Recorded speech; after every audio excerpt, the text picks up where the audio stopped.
বিসমিল্লাহির রহমানির রহিম। আমি মোহাম্মদ ফিরোজ কবির সৌদি আরব থেকে আপনাদের সাথে আছি। Association of shipbuilding diploma engineers Bangladesh আয়োজিত communication and research of BMT and live show 2020 এর 11তম পর্বে বাংলাদেশ সহ পৃথিবীর যে যে প্রান্ত থেকে আমাদের আজকের লাইভ শোটি উপভোগ করছেন সবাইকে আমার অন্তরের অন্তঃস্থল থেকে জানাই আন্তরিক সালাম, আসসালামু আলাইকুম রহমতুল্লাহ। সেই সাথে সবাইকে জানাই পবিত্র ঈদুল আজহার শুভেচ্ছা, ঈদ মোবারক। আমাদের আজকের পর্বের বিষয় fourth industrial revolution admission policies in diploma engineering 2020, অর্থাৎ চতুর্থ শিল্প বিপ্লব ডিপ্লোমা ইঞ্জিনিয়ারিং 2020 এর ভর্তি নীতিমালা। আজকের লাইভটি সরাসরি সম্প্রচারিত হবে association of shipbuilding diploma engineers Bangladesh SDF এর অফিসিয়াল ফেসবুক পেজ আমরা জাহাজ নির্মাণ প্রকৌশলী এবং এসডিএফ ফেসবুক গ্রুপ থেকে। এছাড়াও institution of diploma engineers Bangladesh আইডিবির ফেসবুক গ্রুপ পেজগুলো থেকেও সরাসরি আমাদের লাইভটি দেখতে পারবেন। এছাড়াও আমাদের বাংলাদেশ ইনস্টিটিউট অফ মেরিন টেকনোলজির যে সমস্ত ফেসবুক পেজ এবং গ্রুপ আছে সেগুলো থেকেও আপনারা সরাসরি দেখতে পারবেন। আপনারা ইতিমধ্যে জেনে গেছেন আজকের আমাদের অতিথি সম্বন্ধে। Association of shipbuilding diploma engineers Bangladesh আয়োজিত অনুষ্ঠানের প্রধান ও বিশেষ অতিথি হিসেবে আমাদের সাথে আজকে যুক্ত হবেন 5 লক্ষাধিক ডিপ্লোমা প্রকৌশলীদের অহংকার, ডিপ্লোমা প্রকৌশলীদের সর্বোচ্চ অভিভাবক এবং ডিপ্লোমা প্রকৌশলীদের প্রাণের সংগঠন institution of diploma engineers Bangladesh আইডিবির কেন্দ্রীয় নির্বাহী কমিটির সম্মানিত সভাপতি জনাব প্রকৌশলী এ হামিদ স্যার। সালাম আলাইকুম আসসালামু স্যার। আলাইকুম। ওয়ালাইকুম স্যার ঈদ সালাম। মোবারক। ঈদ মোবারক, সবাইকে ঈদ মোবারক। স্যার কেমন আছেন আপনি স্যার? আছি ইনশাল্লাহ ভালো। আজকে স্যার ঈদের আগের রাত্র বাংলাদেশে ঈদ উদযাপিত হবে আগামীকালকে। ঈদের আগের রাত্রে আমরা এই লাইভে আসছি। অনেক ধন্যবাদ ফিরোজ কবিরকে এবং যারা দেখছেন, যারা আমাদের সঙ্গে আছেন সবাইকে আমি আইডিবির পক্ষ থেকে সবাইকে শুভেচ্ছা জানাচ্ছি এবং আন্তরিক অভিনন্দন জানাচ্ছি আমাদের সঙ্গে থাকার জন্য এবং একই সঙ্গে ঈদ মোবারক। ধন্যবাদ স্যার আপনার। আমরা জানি স্যার এই মুহূর্তে আইডিবি যে আন্দোলন চলছে, এই অবস্থাতে আপনারা অনেক ব্যস্ত। অনেক ব্যস্ততা সত্ত্বেও আপনারা যে আমাদের এই প্ল্যাটফর্মে আমাদের এই বিএমটির অনুষ্ঠানে আপনি স্যার যুক্ত হয়েছেন, এই জন্য আপনাকে অনেক অনেক ধন্যবাদ। আমাদের বিআইএমটি পক্ষ থেকে, আমাদের এসডিএফ এর পক্ষ থেকে আপনাকে স্বাগতম এবং অনেক অনেক ধন্যবাদ।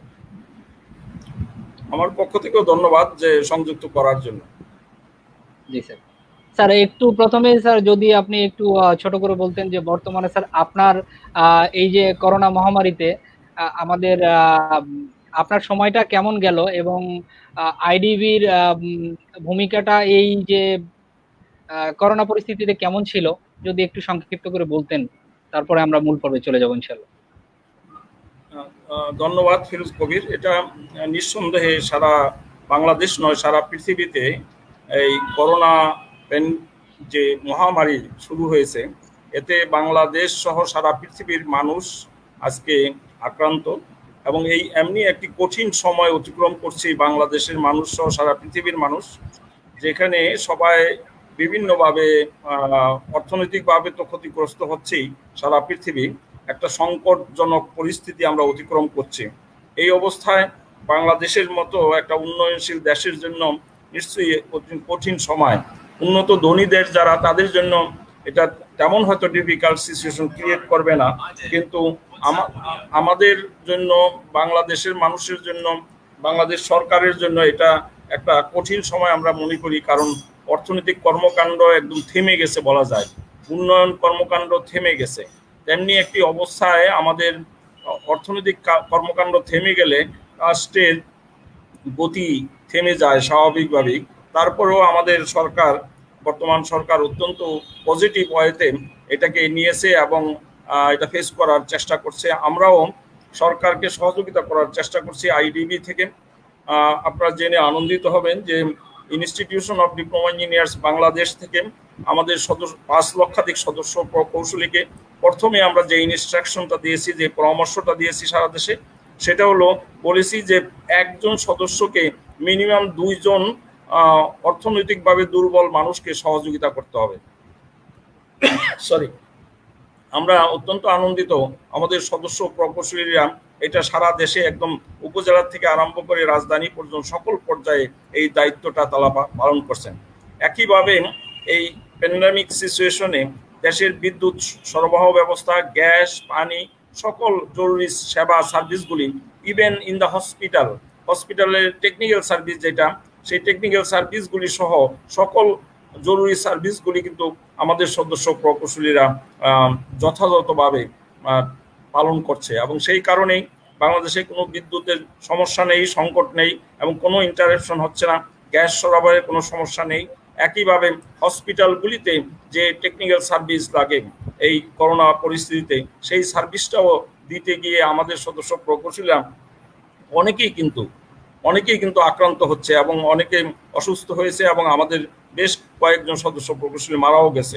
আমরা ইনস্টিটিউশনের হেড অফিসে আমরা এই ব্যাপারে একটা কন্ট্রোল রুম খুলেছি। কন্ট্রোল রুম খুলে টোটাল সেবা সার্ভিসটা পরিচালনা করার প্রয়াস পাচ্ছি।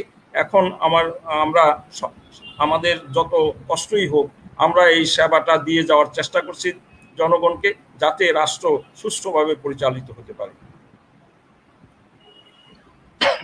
ধন্যবাদ স্যার আপনাকে গুরুত্বপূর্ণ কথা বলা। স্যার এই পর্যায়ে স্যার আমি আমাদের আজকের যে টপিক এটাকে কেন্দ্র করে আপনাকে স্যার একটা কোশ্চেন করতে চাই, সেটা হলো বাংলাদেশে ইঞ্জিনিয়ারিং এডুকেশনের যাত্রা কবে থেকে শুরু হলো এবং তা কিভাবে শুরু হয়েছে স্যার? এটা আমরা আসলে অনেকেই হয়তো আমাদের জুনিয়র সিনিয়র বা আমরাও অনেকেই আমরা জানি না এটা। তো আপনি যেহেতু স্যার আমাদের অভিভাবক, তো আপনি এটা একটু যদি বর্ণনা করতেন সবার জন্য এটা উপকার হতো প্লিজ। ধন্যবাদ ফিরোজ কবির। এটা একটা বেসিক প্রশ্ন, বাংলাদেশে ইঞ্জিনিয়ারিং এডুকেশনটা যাত্রা শুরু হয়েছে কবে, এবং এটা অবশ্যই বাংলাদেশের সকল মানুষেরই জানা দরকার, কারণ প্রযুক্তি হলো মূল মূল মূল হাতিয়ার। উন্নয়ন সমৃদ্ধির জন্য প্রযুক্তি হলো মূল হাতিয়ার আমাদের, নয় শুধু সারা পৃথিবীতে। যদি একটাই কথা প্রচলিত আছে, সেটা হলো যে if education is the key for development, then technical education is the master key for all development. সুতরাং এই টেকনিক্যাল এডুকেশন, ইঞ্জিনিয়ারিং এডুকেশন সম্পর্কে বাংলাদেশের অধিকাংশ মানুষের, সচেতন মানুষেরই জানা দরকার। এই প্রসঙ্গে আমি সকলের অবগতির জন্য জানাই যে 1887 সালে এই উপমহাদেশে ইঞ্জিনিয়ারিং এডুকেশনের গোড়াপত্তন হয় রংপুরে, এবং রংপুরে সার্ভে ইনস্টিটিউট প্রতিষ্ঠার মধ্য দিয়ে 1887 সালে এই ইঞ্জিনিয়ারিং এডুকেশনটার যাত্রা শুরু হয়। পরবর্তীতে 1912 সালে আহসানুল্লাহ স্কুল অফ ইঞ্জিনিয়ারিং এর যাত্রা শুরু হয়, এবং সেখান থেকে অব্যাহতভাবে এটা চলতে থাকে আহসানুল্লাহ স্কুল অফ ইঞ্জিনিয়ারিং এর, এবং এটা পরবর্তীকালে ঢাকা বিশ্ববিদ্যালয়ের অধীনে 1958 সাল পর্যন্ত এডুকেশন, ইঞ্জিনিয়ারিং এডুকেশনটা প্রথমে সার্ভে, তারপরে ট্রেডসম্যানশিপ, পরে ডিপ্লোমা ইঞ্জিনিয়ারিং, পরে ডিগ্রি ইঞ্জিনিয়ারিং শুরু হয়। একই সঙ্গে সবগুলি চলছিল up to 1958। Ahsanullah school of engineering তখন ঢাকা বিশ্ববিদ্যালয়ের অধীনে ডিপ্লোমা ইঞ্জিনিয়ারিং সার্টিফিকেট দিত এবং ডিগ্রি ইঞ্জিনিয়ারিং সার্টিফিকেটও দিত।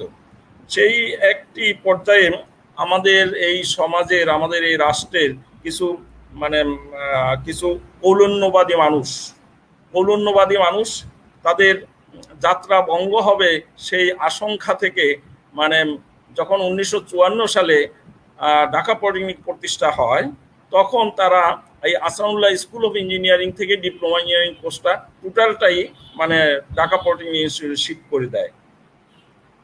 তখন থেকে ডিপ্লোমা ইঞ্জিনিয়ারিং এবং ডিগ্রি ইঞ্জিনিয়ারিং দুইটা প্যারালাল ইনস্টিটিউটে চলতে থাকে। আহসানুল্লাহ স্কুল অফ ইঞ্জিনিয়ারিং এ শুধু চলে তখন degree engineering, BSc in engineering, এবং ঢাকা পলিটেকনিক ইনস্টিটিউটে ডিপ্লোমা ইঞ্জিনিয়ারিং শুরু হয়। এটা এক ধরনের কৌলন্যবোধ বা আভিজাত্য রক্ষার কারণে এই এডুকেশনটাকে সেপারেট করা হয়। যদিও পৃথিবীতে অনেক দেশেই এখনো ট্রেডসম্যানশিপ থেকে পিএইচডি ইঞ্জিনিয়ারিং পর্যন্ত সকল এডুকেশন একই আমব্রেলার নিচেও পরিচালিত হয়, এবং তাতে সুবিধা হয় যে সকল লেভেলের এডুকেশনটা সম্পর্কে সকল ছাত্রছাত্রীরা বুঝতে পারে কোথায় কি হচ্ছে। কিন্তু আমাদের এই সমাজ ব্যবস্থা, টোটাল সমাজ ব্যবস্থা হলো শ্রেণী বিভক্ত সমাজ। এই সমাজ ব্যবস্থায় মানে মানে উচ্চ শ্রেণীর মানুষরা, উচ্চ বর্ণের মানুষরা নিম্ন বর্ণের মানুষকে অবজ্ঞা অবহেলা করার একটা মানে ব্রিটিশ আমল থেকে হোয়াইট কলারিজম ডেভেলপ করে আসছে। ওই হোয়াইট কলারিজমের ধারাবাহিকতায় বাংলাদেশেও কিন্তু এই মানে ইয়ের বাইরে যায় নাই। আমরা বরং এখন ওইটাকে এখনো ধরে বসে আছি। ফলে ডিপ্লোমা ইঞ্জিনিয়ারিং এডুকেশন তখন ঢাকা পলিটেকনিক ইনস্টিটিউটে আসে 1954 সাল থেকে। 54 সাল থেকে টোটাল ডিপ্লোমা ইঞ্জিনিয়ারিং এডুকেশনটা ঢাকা পলিটেকনিকে শুরু হয় এবং পরবর্তী পর্যায়ে মানে 18টা পলিটেকনিক ইনস্টিটিউট, এখন 64টা পলিটেকনিক ইনস্টিটিউট সারা বাংলাদেশে প্রতিষ্ঠিত হয়েছে ডিপ্লোমা ইঞ্জিনিয়ারিং এডুকেশনটা দেওয়ার জন্য। আমি এই প্রসঙ্গে একটি কথা বলতে চাই যে উন্নয়ন, উৎপাদন, পরিচালন, সংরক্ষণ ইঞ্জিনিয়ারিং কর্মকাণ্ডের জন্য 3 টায়ার ইঞ্জিনিয়ারিং এডুকেশন সারা পৃথিবীতে স্বীকৃত। একটা হলো ডিগ্রি ইঞ্জিনিয়ারিং, যেটাকে বিএসসি ইঞ্জিনিয়ারিং বলি, আরেকটা হলো ডিপ্লোমা ইঞ্জিনিয়ারিং, আরেকটা হলো ট্রেডসম্যানশিপ। ডিগ্রি ইঞ্জিনিয়ারিং যেটা, তার কাজটা হলো planning, design, research type of education তাদেরকে দেওয়া হয়। ডিপ্লোমা ইঞ্জিনিয়ারিং যেটা, এটা execution, supervision, operation and maintenance type of engineering job করার জন্য এডুকেশনটা দেওয়া হয়। এবং ট্রেডসম্যানশিপ যেটা, সেটা হলো যে ট্রেডসম্যানরা ইমপ্লিমেন্ট করে, অর্থাৎ প্রোডাকশন লাইনে কাজ করে, সরাসরি হাতে হাতে হাতে কাজ করে। তাদের এই 3 টায়ার ইঞ্জিনিয়ারিং এডুকেশন একে অপরের সঙ্গে সম্পৃক্ত। কোনোটা ছাড়া কোনোটা চলে না, কোনোটা ছাড়া কোনোটা সম্পূর্ণ হয় না কাজ। তো ইঞ্জিনিয়ারিং এডুকেশনের ইতিহাসটা এরকমই, বাংলাদেশ সহ সারা পৃথিবীতে একই রকম প্রায়। আমি কি পরিষ্কার করতে পারলাম ফিরোজ কবির? জি স্যার, ধন্যবাদ। অনেক সুন্দর করে, হ্যাঁ, পরিষ্কার করে বলছেন স্যার। হ্যাঁ, আমরা এই তথ্যগুলো জানতাম না, তা আপনার মাধ্যমে জানতে পারলাম। ধন্যবাদ স্যার। এই পর্যায়ে স্যার আমরা আসবো স্যার ফোর্থ ইন্ডাস্ট্রিয়াল রেভলিউশন, চতুর্থ শিল্প তার আগে বিপ্লব। তোমার একটা বিষয় আমার মনে হয় বলা দরকার। যেহেতু জি, please। মানে তুমি যেই সংগঠনটাকে রিপ্রেজেন্ট করো, সেই সংগঠনটা মিড লেভেল ইঞ্জিনিয়ারিং এডুকেশনের একটা ভালো পর্যায়ে আছে, মানে খুবই গ্রহণযোগ্য পর্যায়ে রাষ্ট্রীয়ভাবে এবং আন্তর্জাতিকভাবেও। তো এই যে জি স্যার। মানে এডুকেশনে 3 টায়ার ইঞ্জিনিয়ারিং এডুকেশনে মানে এক নাম্বার মাঝখানে হলো মিড লেভেল ইঞ্জিনিয়ারিং, যেটা ডিপ্লোমা ইঞ্জিনিয়ারিং। এই মিড লেভেল জি স্যার। ইঞ্জিনিয়ারিং এর গুরুত্বটা আমাদের কিন্তু উপলব্ধি করতে হবে, এবং এটা সারা পৃথিবীতে মিড লেভেল ইঞ্জিনিয়ারিং এর সাইডটা আমি এটা বলতে চাই যে এখানে দেখা যাবে, আমি একটু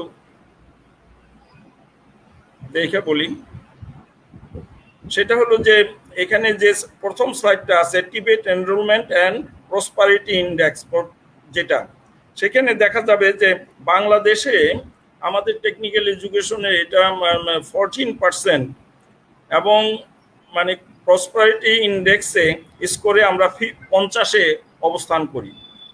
যখন এইটা অস্ট্রেলিয়াতে যায়, তখন আমাদের এই পার্সেন্টেজটা হলো 54%। মিড লেভেল টেকনিক্যাল এডুকেশনের গুরুত্বটা এত বেশি তারা দিছে 54%। প্রসপারিটি ইন্ডেক্সে তারা হলো 77 নাম্বারে আছে।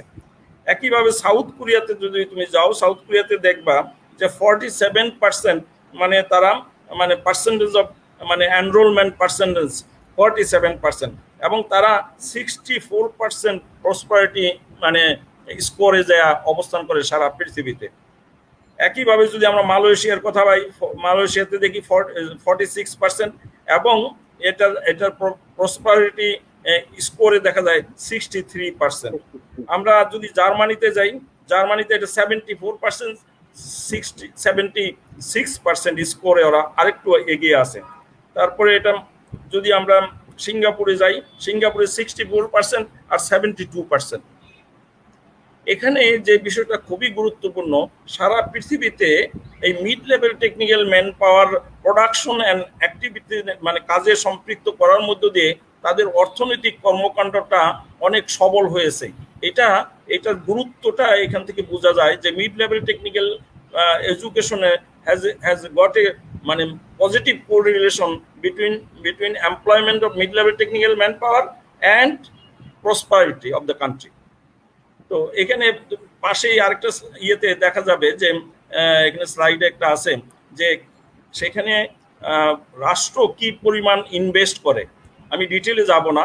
ইনভেস্ট যত বেশি করবে এই মিড লেভেল টেকনিক্যাল এডুকেশনে, প্রোডাকশন লেভেলটা হাই হবে, হিউম্যান রিসোর্স ডেভেলপমেন্টটা মানে ক্যাপিটালটা ডেভেলপ করবে এবং তারা প্রপারলি ইঞ্জিনিয়ারিং কর্মকাণ্ডটা সুষ্ঠুভাবে করতে পারলেই উন্নতি সমৃদ্ধির দিকে এগিয়ে যাওয়া যাবে। আমাদের দেশে দীর্ঘদিন এটা অবহেলায় ছিল, অবজ্ঞায় ছিল, এই বিষয়টাকে গুরুত্ব দেওয়া হয় নাই। আমরা আইডিবি থেকে বারবার বলার চেষ্টা করেছি, রাষ্ট্রের দৃষ্টি আকর্ষণ করেছি। অতীতে অনেকটি বছর, প্রায় 40-50টি বছর অতিক্রম হয়ে যাওয়ার পরে বর্তমান সরকার, আমাদের মাননীয় প্রধানমন্ত্রী শেখ হাসিনা এটাকে গুরুত্ব সহকারে নিয়েছেন। আমরা অত্যন্ত মানে আমরা গভীরভাবে প্রত্যক্ষ করছি। সরকার বর্তমানে টেকনিক্যাল এডুকেশনের পার্সেন্টেজ 50% উন্নত করার একটা প্রয়াস নিয়েছে। এটা একটা পজিটিভ দিক গভর্নমেন্ট একটা পজিটিভ ওয়েতে এটা নিয়ে যাওয়ার চেষ্টা করছে। যদিও কতটুকু সাকসেসফুল হবে সেই ব্যাপারে ম্যানেজমেন্টের যাদের অ্যাক্টিভিটি দেখে সন্দেহ প্রকাশ করার সুযোগ রয়েছে যে তারা কতটুকু সাকসেসফুলি এগিয়ে নিয়ে যাবে।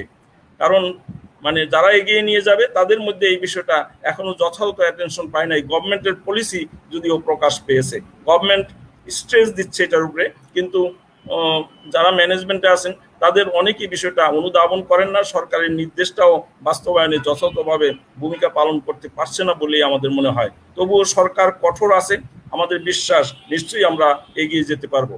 আর মিড লেভেল টেকনিক্যাল ম্যান পাওয়ারের এই গুরুত্বের বিষয়টা অনুধাবন করে আমাদের রাষ্ট্র এবং রাষ্ট্র ব্যবস্থা প্রশাসন অবশ্যই এগিয়ে আসতে হবে।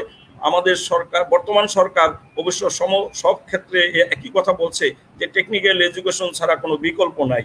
আমি একটি বিষয়ে রিকল করতে চাই এবং আমাদের দর্শক শ্রোতাদের জন্য বলতে চাই যে আমাদের জাতির পিতা বঙ্গবন্ধু শেখ মুজিব সারা জীবন কিন্তু মানে ওনার উনি একবার শিল্পমন্ত্রী ছিলেন, তখন ঢাকা পলিটেকনিক ইনস্টিটিউট তার হাত দিয়ে প্রতিষ্ঠা হয়েছে। সেই এডুকেশনকে তিনি এত গুরুত্ব দিয়েছিলেন, যতদিন তিনি 3 বছর 3.5 বছর রাষ্ট্র প্রশাসন চালানোর দায়িত্বে উনি ছিলেন, তখন তিনি কিন্তু কোনো সময়ই মানে একটা ইউনিভার্সিটি করার কথা বলে নাই। অলওয়েজ বলেছে আমি টেকনিক্যাল স্কুল চাই, আমি কৃষি স্কুল চাই, ইত্যাদি ইত্যাদি চাই। অর্থাৎ আমাদের জাতির পিতা বঙ্গবন্ধু শেখ মুজিবও কিন্তু এই টেকনিক্যাল এডুকেশনের গুরুত্ব দিয়েছিলেন অপরিসীম, এবং সেই জন্য ডক্টর কুদরতি খুদা শিক্ষা কমিশন একই রিপোর্ট দিয়েছিল। বঙ্গবন্ধু বেঁচে থাকা অবস্থায় এটার উপরে গুরুত্ব দিয়েছিল, কিন্তু পরবর্তী পর্যায়ে এটা হারিয়ে যায় এবং অনেক দিন পরে বর্তমান সরকার এই বিষয়টা হাতে নিয়েছে এবং এগিয়ে যাওয়ার আমরা প্রয়াস পাচ্ছি এবং রাষ্ট্র এগিয়ে যাচ্ছে বলে আমাদের ধারণা। ধন্যবাদ ফিরোজ। স্যার হ্যাঁ ধন্যবাদ। আপনি স্যার যেটা বললেন আর কি, যে আমাদের মাননীয় প্রধানমন্ত্রী শেখ হাসিনা অলরেডি কিন্তু আমরা বা দেখছি উনি ডিপ্লোমা ইঞ্জিনিয়ারদের এই মিড লেভেল নিয়ে একটা তার একটা বাণী আছে আর কি। আমি ওইটা সংগ্রহ করছিলাম। বাণীটা হলো যে আমাদের যত উন্নয়ন ও উৎপাদন কর্মকাণ্ড তার 85% বাস্তবায়ন হয় ডিপ্লোমা প্রকৌশলীদের মাধ্যমে। এটা আমাদের প্রধানমন্ত্রীর বাণী ছিল আর কি, নিশ্চয়ই আপনি জানেন। তো সেক্ষেত্রে এটাকে তো অবশ্যই গুরুত্ব দিতেই হবে। এবং একই সঙ্গে মাননীয় প্রধানমন্ত্রী কিন্তু ডিপ্লোমা ইঞ্জিনিয়ারদের আখ্যায়িত করে গণপ্রকৌশলী হিসাবে, যে ডিপ্লোমা ইঞ্জিনিয়াররা গ্রামে গঞ্জে মাঠে ময়দানে সমস্ত ইঞ্জিনিয়ারিং কর্মকাণ্ড টোটালটা যেহেতু পরিচালনা করে এবং গণমানুষের সাথে সম্পৃক্ত, সেই কারণে ডিপ্লোমা ইঞ্জিনিয়ারদেরকে আমাদের প্রধানমন্ত্রী জননেত্রী শেখ হাসিনা কিন্তু গণপ্রকৌশলী হিসাবে আখ্যায়িত করেছে। আমরা গর্বিত হই মাননীয় প্রধানমন্ত্রী এভাবে আমাদেরকে আখ্যায়িত করার জন্য। জি অবশ্যই আমরা গর্বিত এবং প্রধানমন্ত্রীকে ধন্যবাদ।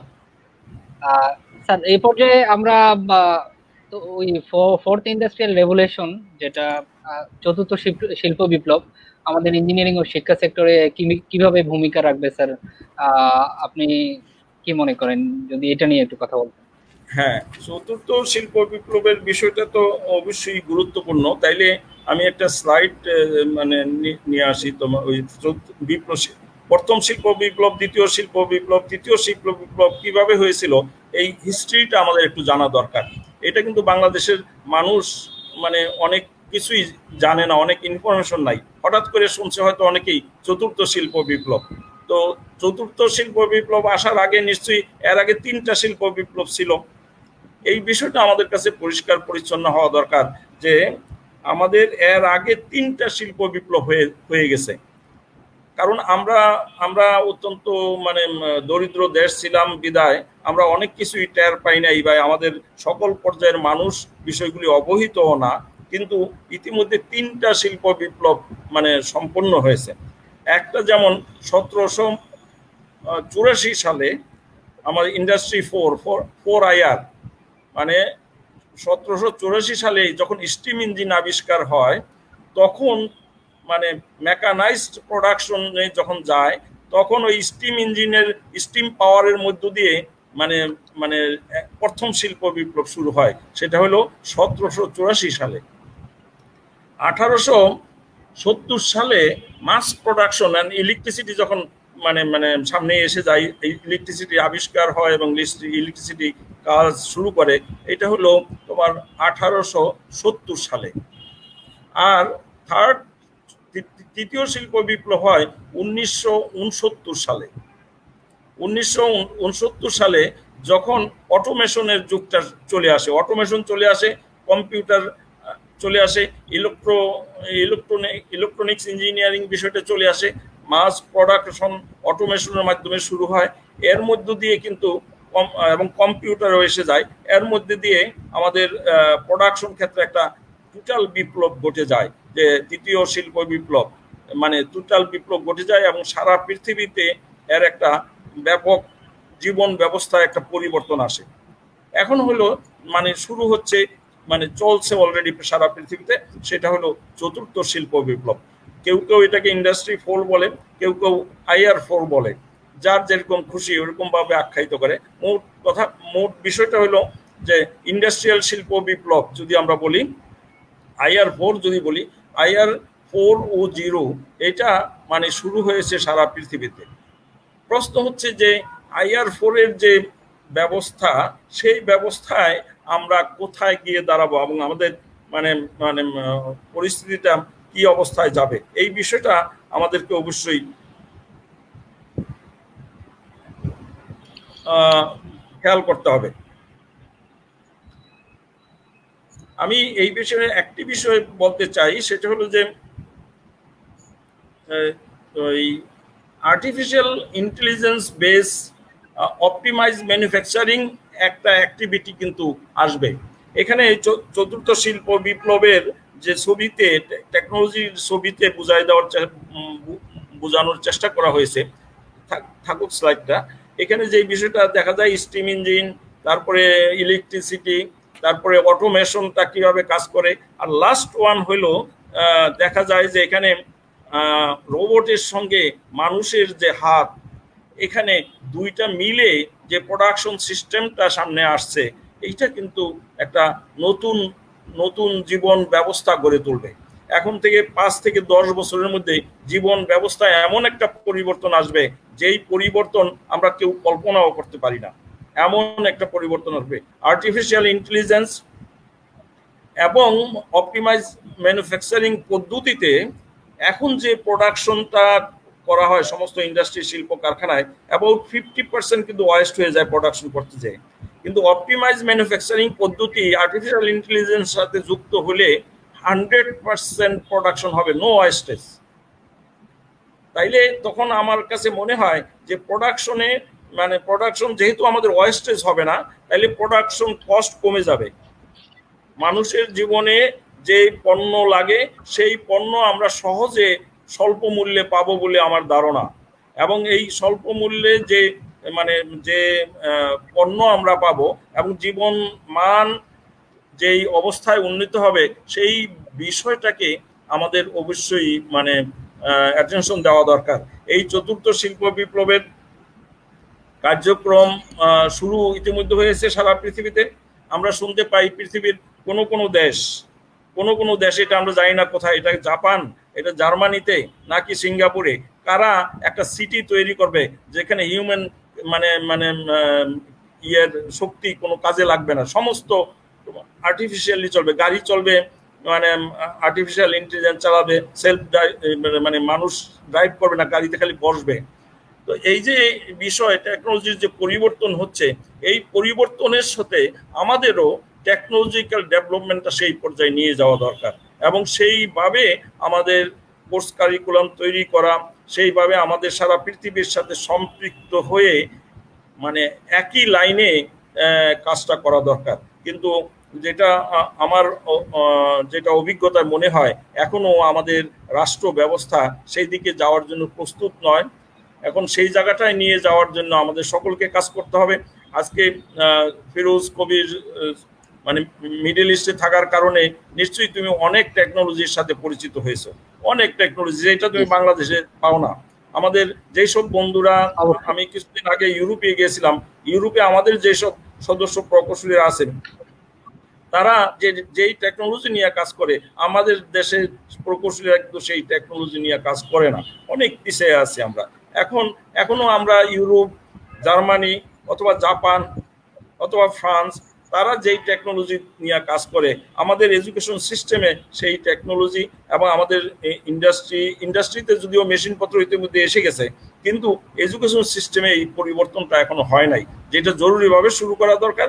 আমি আহ্বানও জানাবো আজকের এই আলোচনার মধ্য দিয়ে রাষ্ট্রকে এগিয়ে আসতে হবে চতুর্থ শিল্প বিপ্লবের জন্য আমাদের অ্যাকোয়েন্টেড করা, এবং চতুর্থ শিল্প বিপ্লবের সঙ্গে মানে অ্যাডপ্ট করা যায়, কিভাবে আমরা অ্যাডপ্ট করতে পারি, কিভাবে রাষ্ট্রকে চতুর্থ শিল্প বিপ্লব গ্রহণ করে এইটাকে অ্যাডপ্টেশনে নিয়ে কিভাবে সারা পৃথিবীর সঙ্গে প্রতিযোগিতায় আমরা টিকে থাকতে পারি।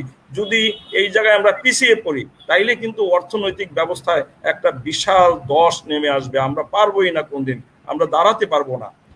আর আগামীতে এই শিল্প বিপ্লব শুরু হলে আমাদের অনেক মানে কর্মক্ষেত্র অনেক অনেক সংকুচিত হবে, আবার অনেক জায়গায় নতুন কর্ম সৃষ্টি হবে।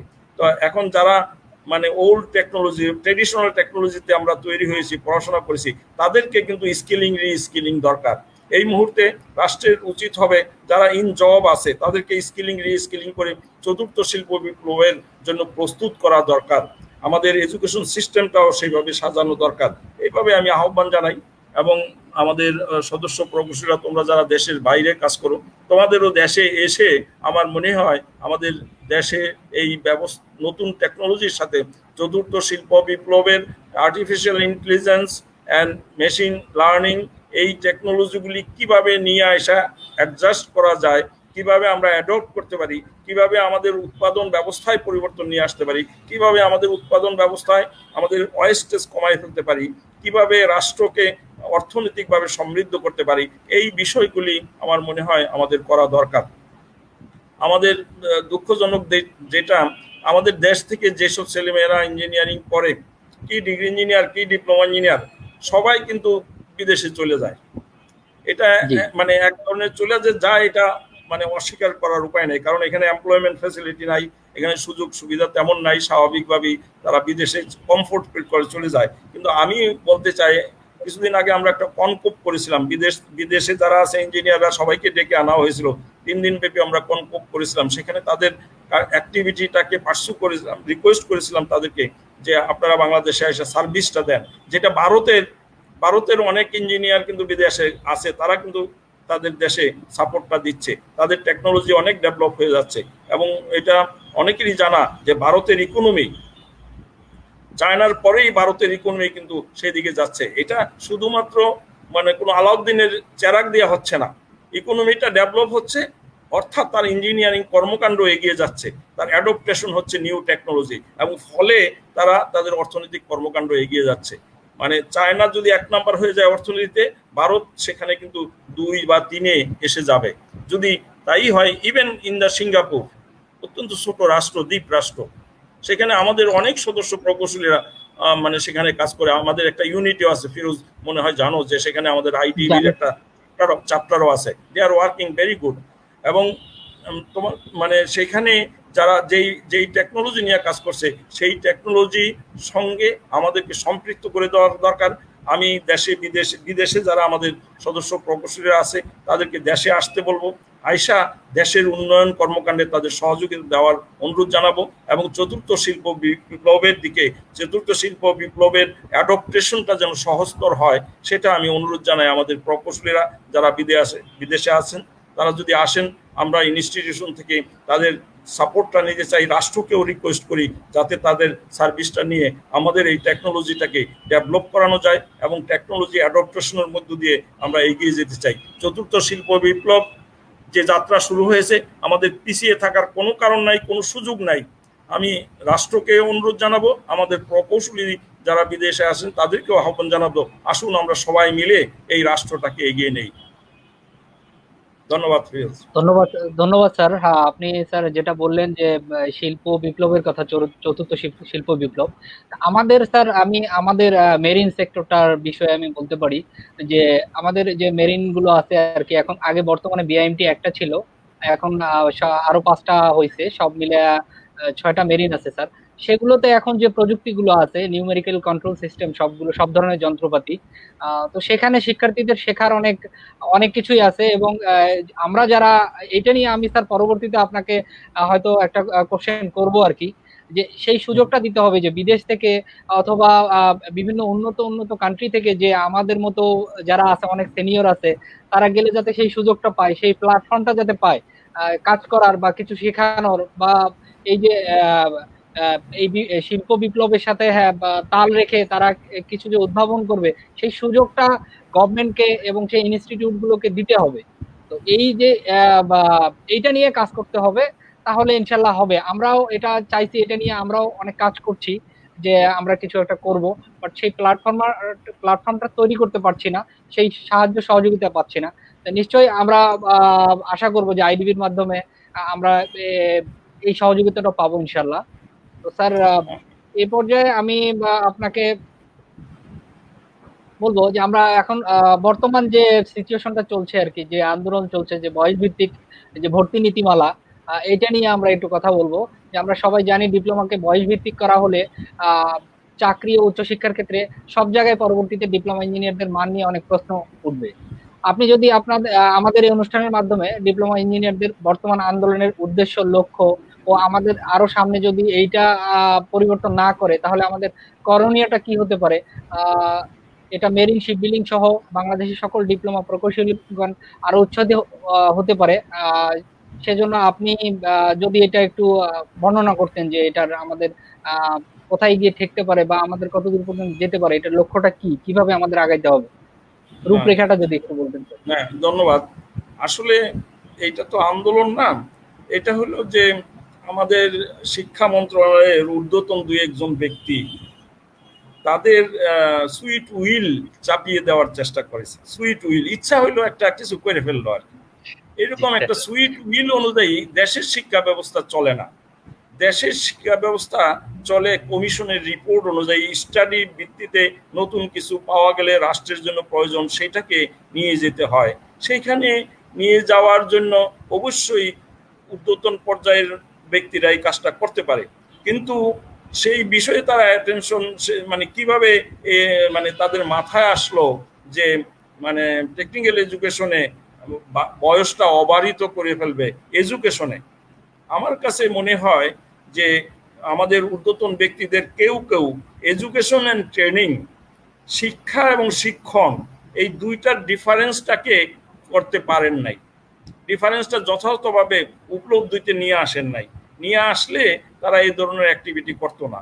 যেখানে যেখানে সারা পৃথিবীতে মানে চতুর্থ শিল্প বিপ্লবের প্রেক্ষিতে যেখানে কৃত্রিম বুদ্ধিমত্তা ও মেশিন লার্নিংটা ইম্পর্টেন্ট, যেখানে উন্নত মানের রোবোটিক ও অটোমেশনটা মানে গুরুত্ব পাচ্ছে, ইন্টারনেট অফ থিংস নিয়ে আমাদের কাজ করা দরকার, ব্লক চেইন প্রযুক্তি নিয়ে কাজ করা দরকার, ক্লাউড কম্পিউটিং নিয়ে কাজ করা দরকার, বিগ ডাটা নিয়ে কাজ করা দরকার, system integration, cyber security, augmented reality and virtual reality নিয়ে আমাদের কাজ করা দরকার।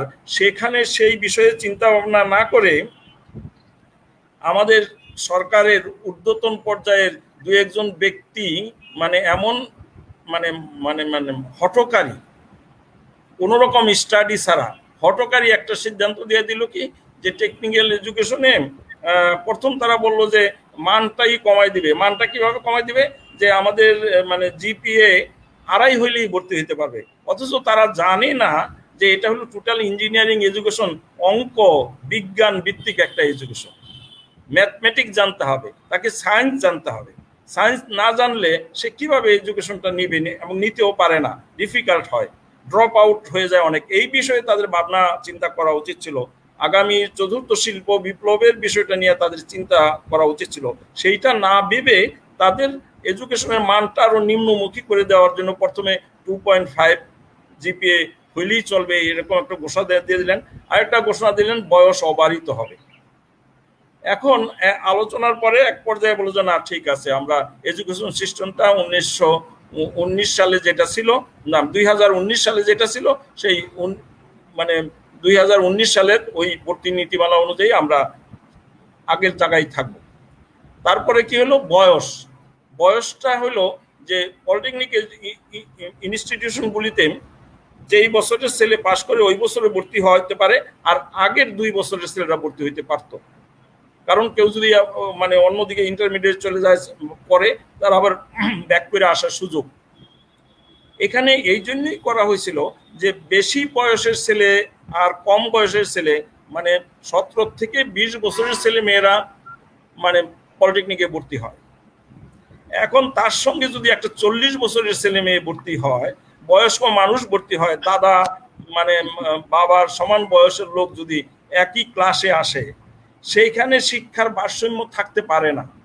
শিক্ষকরা এটা বলে না, কোনো শিক্ষাবিদ এটা বলে না, এবং মানে কেউই বলে না যে এটা এরকম হইতে পারে, কিন্তু তারা এটা করে ফেললো যে মানে এডুকেশনের ভারসাম্যটা নষ্ট হবে, শিক্ষার পরিবেশটা নষ্ট হবে, শিক্ষক 2 ধরনের বয়সের ছেলে মেয়েদের লার্নিং ক্যাপাসিটি একরকম হবে না, শিক্ষকও করবে বেকায়দায়। এই জায়গাটায় তারা একটা মানে মানে অর্থহীন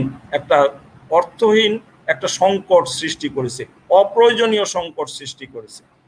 আমি বলবো যে পলিটেকনিক ইনস্টিটিউটগুলিতে মানে 30% শিক্ষক নিয়ে চলছে, তারপরে 10-12 হাজার শিক্ষকের পদ খালি। মাননীয় প্রধানমন্ত্রী নির্দেশ দিয়েছে তাদেরকে ইমিডিয়েটলি 3 মাস আগে, 3 মাসের মধ্যে করার জন্য বলছে। 2 বছর চলে গেছে, সেই সংকটের সমাধান হয় নাই। ক্লাসে ল্যাব ফেসিলিটি, ওয়ার্কশপ ফেসিলিটি কোনো ডেভেলপমেন্ট হয় নাই। 5 গুণ ছাত্র ভর্তি হয়েছে, ছেলে মেয়েরা ক্লাসে ক্লাস করার জায়গা পায় না। এক অডিটোরিয়ামে 3 কোণায় 3টা ক্লাস হয়, সেখানে কেউ কারো কথা শোনে না। সেই একটা সংকট সমাধান না করে আমাদের শিক্ষা মন্ত্রণালয় মন গড়াভাবে এই ভর্তির ক্ষেত্রে আইনা করলো, বেশি অধিক বয়সের লোকজন যে কোনো বয়সের লোকের ভর্তি করার একটা মানে মানে সিদ্ধান্ত ঘোষণা করে দিল। এটা আন্দোলন না, আমি বলছি এটা আন্দোলন না, আমরা বিষয়টাকে রক্ষা করার চেষ্টা করছি। আমরা আমাদের অধিকার নিয়ে আন্দোলন করতেছি না। এখন আমরা শুধু এডুকেশন সিস্টেমটা যাতে ডিস্ট্রয় না হয়ে যায়, ধ্বংস না হয়ে যায়, ক্ষতিগ্রস্ত না হয়ে যায়, এবং চতুর্থ শিল্প বিপ্লবের জন্য প্রস্তুতি যেখানে দরকার, তখন এটাকে আরো পিছিয়ে দেওয়ার যে ষড়যন্ত্র, এটাকে আমরা শুধু মানে মানে বাধা দেওয়ার চেষ্টা করতেছি। এটা কোনো আন্দোলন না, এটা জাস্ট প্রোটেক্ট করার একটা চেষ্টা করছি আমরা। এবং সেই প্রোটেকশনে আমি লক্ষ্য করেছি দেশের শিক্ষাবিদ, বুদ্ধিজীবী, আমাদের কর্মজীবী মানুষ, আমাদের শিল্প কারখানায় যারা আছেন, আমাদের পার্লামেন্ট মেম্বাররা সবাই কিন্তু বলে যে না, এটা হয় না, এডুকেশনে এরকম মানে ডিফারেন্স এজের ছেলে মেয়েদের একই ক্লাসে নিয়ে যাওয়া যায় না। আমরা রাষ্ট্রকে বলেছি যে ঠিক আছে, আপনি যদি মনে করেন বয়স্ক লোকজনকে ডিপ্লোমা ইঞ্জিনিয়ারিং পড়াবেন, ইট ইজ ওকে, একটা ইনস্টিটিউট সিলেক্ট করেন যেখানে বয়স্ক লোকজনকে ভর্তি করবেন। আমরা বলেছি যদি তাও আপনি করতে চান, ঠিক আছে, একটা ইনস্টিটিউটের ইভিনিং শিফট করেন, যারা দিনের বেলা চাকরি করবে বিকাল বেলা এসে ইভিনিং শিফট পড়বে, সেইটাও করতে পারেন। সেইটা না করে একটা আজগুবি, একটা মন গড়া মানে একটা হঠকারী সিদ্ধান্ত দিয়ে এই পলিটেকনিক ইনস্টিটিউটের পরিবেশটা বিনষ্ট করতেছে, কর্মক্ষেত্রটা বিনষ্ট হচ্ছে। আমরা এটাকে মানে মানে জাস্ট মানে রক্ষা করার জন্য আমাদের সদস্য প্রকৌশলীরা ইতিমধ্যে মাঠে নেমেছে। সারা বাংলাদেশে বিভাগীয় শহরগুলিতে প্রতিবাদ হয়েছে, এবং মানে ব্যাপক প্রতিবাদ হয়েছে। আগামী মাসে মানে মানে 5-6 তারিখে সারা বাংলাদেশের 4-5 তারিখে সারা বাংলাদেশের সকল জেলায় প্রতিবাদ হবে। আমাদের কারিগরি ছাত্র পরিষদ তারা কর্মসূচি দিয়েছে অলরেডি। আমাদের কর্মজীবী ডিপ্লোমা ইঞ্জিনিয়াররা যারা আছে প্রফেশনাল, আমাদের সমন্বয় পরিষদের উদ্যোগে সারা দেশে কর্মসূচি দিছে যে 4 এবং 5 তারিখে সারা বাংলাদেশে একটা আন্দোলন মুখর পরিবেশ সৃষ্টি হবে, যেটা দেশের জন্য কল্যাণকর নয়। এতগুলি প্রকৌশলী তাদের কর্মক্ষেত্র রেখে 2 ঘন্টা 3 ঘন্টা কর্মের বাইরে থাকলে রাষ্ট্রের যে ক্ষতি হয়, এইটা আমাদের ঊর্ধ্বতন ব্যক্তিরা বুঝতে পারে বলে আমার কাছে মনে হয় না। এটা এই মানে বুঝতে পারে না বলেই এরকম হেলা খেলা করে আমাদের কর্মঘণ্টা শ্রম ঘন্টা নষ্ট করতেছে। তারা এটা করবে, কিন্তু অনেক পানি গোলা করে করবে। গোলা করে করলে হবে রাষ্ট্রের ক্ষতি হয়, দেশের ক্ষতি হয়, জনগণের অর্থনৈতিক কর্মকাণ্ড যেখানে থেমে গেছে সেখানে আমাদের প্রধানমন্ত্রী চাচ্ছে এটা শুরু করার জন্য। আর শিক্ষা মন্ত্রণালয়ের হঠকারী সিদ্ধান্তের মধ্য দিয়ে অনেক ইঞ্জিনিয়ারিং কর্মকাণ্ড, এই যে কর্মঘণ্টা নষ্ট হচ্ছে, এই ধরনের ওয়েস্টেজ বন্ধ করা উচিত। আমি আহ্বান জানাই আজকের আলোচনার মধ্য দিয়ে অলসো সরকারের কাছে, রাষ্ট্রের কাছে, শিক্ষা মন্ত্রণালয়ের কাছে, মাননীয় প্রধানমন্ত্রীর কাছে, যে রাষ্ট্রের এই কর্মঘণ্টাগুলি নষ্ট করা উচিত না, আমাদের আননেসেসারি মাঠে ঠেলে দেওয়া উচিত না। মাঠে ঠেলে দিলে এইটা রাষ্ট্রের ক্ষতি হয়, সীমাহীন ক্ষতি হয়। আরেকটা বিষয় আমরা গুরুত্ব সহকারে বলছি যে 18-20 বছরের একটা ছেলেকে আপনি যখন ডিপ্লোমা ইঞ্জিনিয়ারিং এডুকেশনটা দিবেন, সে কর্মক্ষেত্রে আইসা কিন্তু 35-40 বছর কন্টিনিউয়াস সেবাটা দিতে পারবে। আর 40 বছরের একটা ছেলে যখন ডিপ্লোমা ইঞ্জিনিয়ারিং করবে, একটা বয়স্ক মানুষ পড়বে, সে কিন্তু কর্মক্ষেত্রে এসে মাত্র 10-15 বছর সেবাটা দিতে পারবে। একজন ডিপ্লোমা ইঞ্জিনিয়ার তৈরি করতে রাষ্ট্রের 8-9 লক্ষ টাকা ব্যয় হয়, জনগণের টাকা ব্যয় হয়, কোষাগারের টাকা ব্যয় হয়, সরকারি কোষাগারের টাকা ব্যয় হয়। ব্যবসায়ী, আমরা যদি ব্যবসায়িক অ্যাটিটিউডে নাও নেই, রাষ্ট্র এই ইনভেস্টমেন্টটা করে একজন ইঞ্জিনিয়ারের পিছনে এই কারণে যাতে সে বেশি করে জনগণকে সেবা দিয়ে তার এই ঋণটা পরিশোধ করার একটা চেষ্টা করতে পারে। এখন যেই লোক মাত্র 15 বছর সেবা দিতে পারবে, তার পিছনে আপনি 8 লাখ টাকা খরচ করবেন, এটা অবৈজ্ঞানিক। আমাদের ডক্টর মহিউদ্দিন খান আলমগীর অর্থনীতিবিদ, তিনি বলেছেন এটা অবৈজ্ঞানিক, এটা রাষ্ট্র এভাবে অপচয় করতে পারে না। অথচ শিক্ষা মন্ত্রণালয় বিষয়টা এখনো ভাবতেছে না, এই বিষয়ে ভাবনার ক্ষমতাই হারিয়ে ফেলতেছে কিনা আমি জানি না। আমি আহ্বান জানাবো যে প্লিজ এই মুহূর্তে এই সমস্যার সমাধান করেন, আর কর্মঘণ্ট নষ্ট করবেন না, এবং দেশের স্বার্থে এ ধরনের সিস্টেমে আপনারা যাবেন না দয়া করে। এটা মানে আমি তোমাকে বলছিলাম যে এটা আন্দোলন নয়, এটা জাস্ট আমরা রক্ষা করার প্রতিবাদ। হ্যাঁ, প্রতিবাদ করছি, রক্ষা করার চেষ্টা করতেছি। প্রয়োজনে বৃহত্তর আন্দোলন হবে। যদি এইভাবে না হয়, আমাদের অধিকার, ডিপ্লোমা ইঞ্জিনিয়ারদের অধিকার, ছাত্রদের অধিকার, শিক্ষকদের অধিকার গুলি নিয়ে আগামীতে বৃহত্তর আন্দোলন হবে। জি, ধন্যবাদ। আমরা এই অধিকার আদায়ের সাথে, এই প্রতিবাদের সাথে আমরা বাংলাদেশের সকল ডিপ্লোমা ইঞ্জিনিয়ার যারা প্রাক্তন বর্তমান যারা আছে সবাই ইনশাল্লাহ আছে। আমাদের বিআইএমটি আইএমটি মেরিন যে স্টুডেন্ট আছে তারাও বিভিন্ন ব্রাঞ্চ থেকে ইনশাল্লাহ আমাদের এই প্রতিবাদে সম্পৃক্ত থাকবেন, আশা করছি আপনার মাধ্যমে।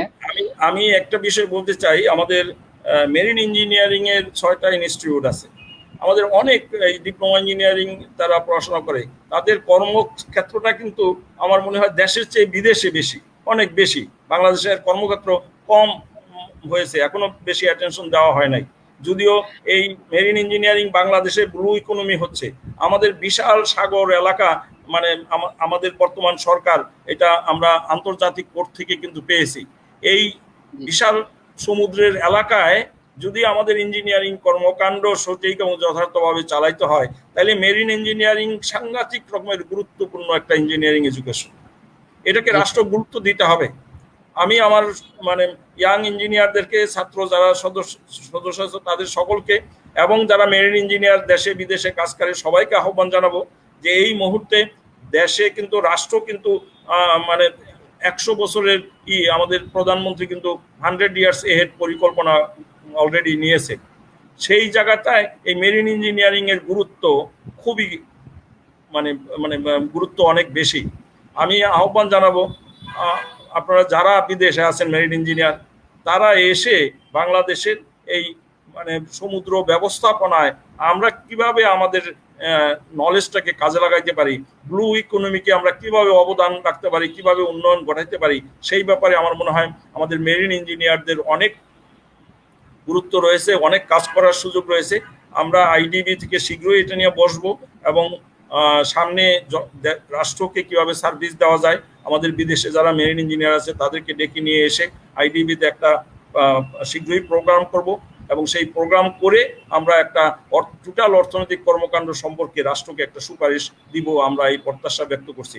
আমি আহ্বান জানাবো আজকের এই অনুষ্ঠানের মধ্য দিয়ে আমাদের যারা মেরিন ইঞ্জিনিয়ার বিদেশে আছেন, তার বিদেশে বিভিন্ন শিপে বিভিন্ন জায়গায় কাজ করেন, তাদেরকে অনুরোধ জানাবো যে একবার দেশে আসেন কয়েকদিনের জন্য।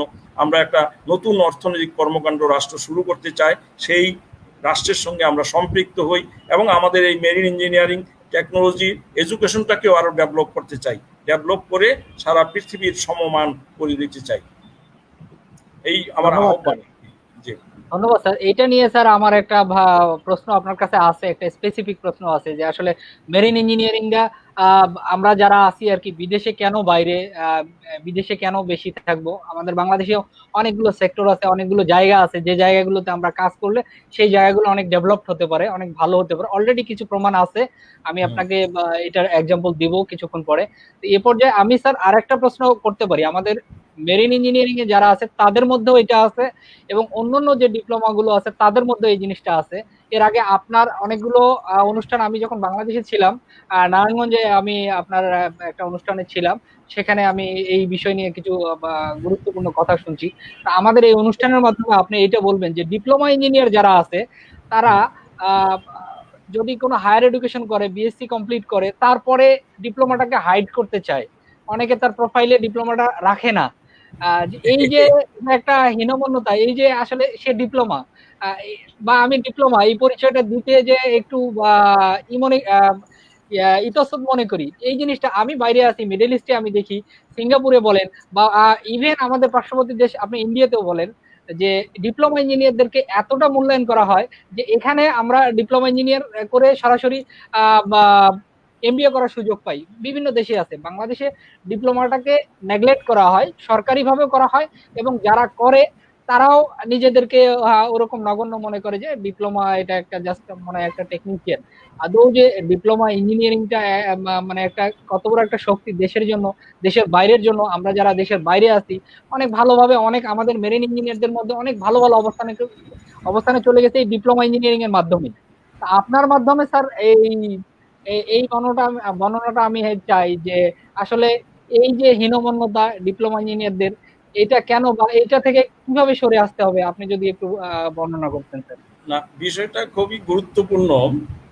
একটা সোসাইটি, এই শ্রেণী, বাংলাদেশটা হলো একটা শ্রেণী বিভক্ত সোসাইটি।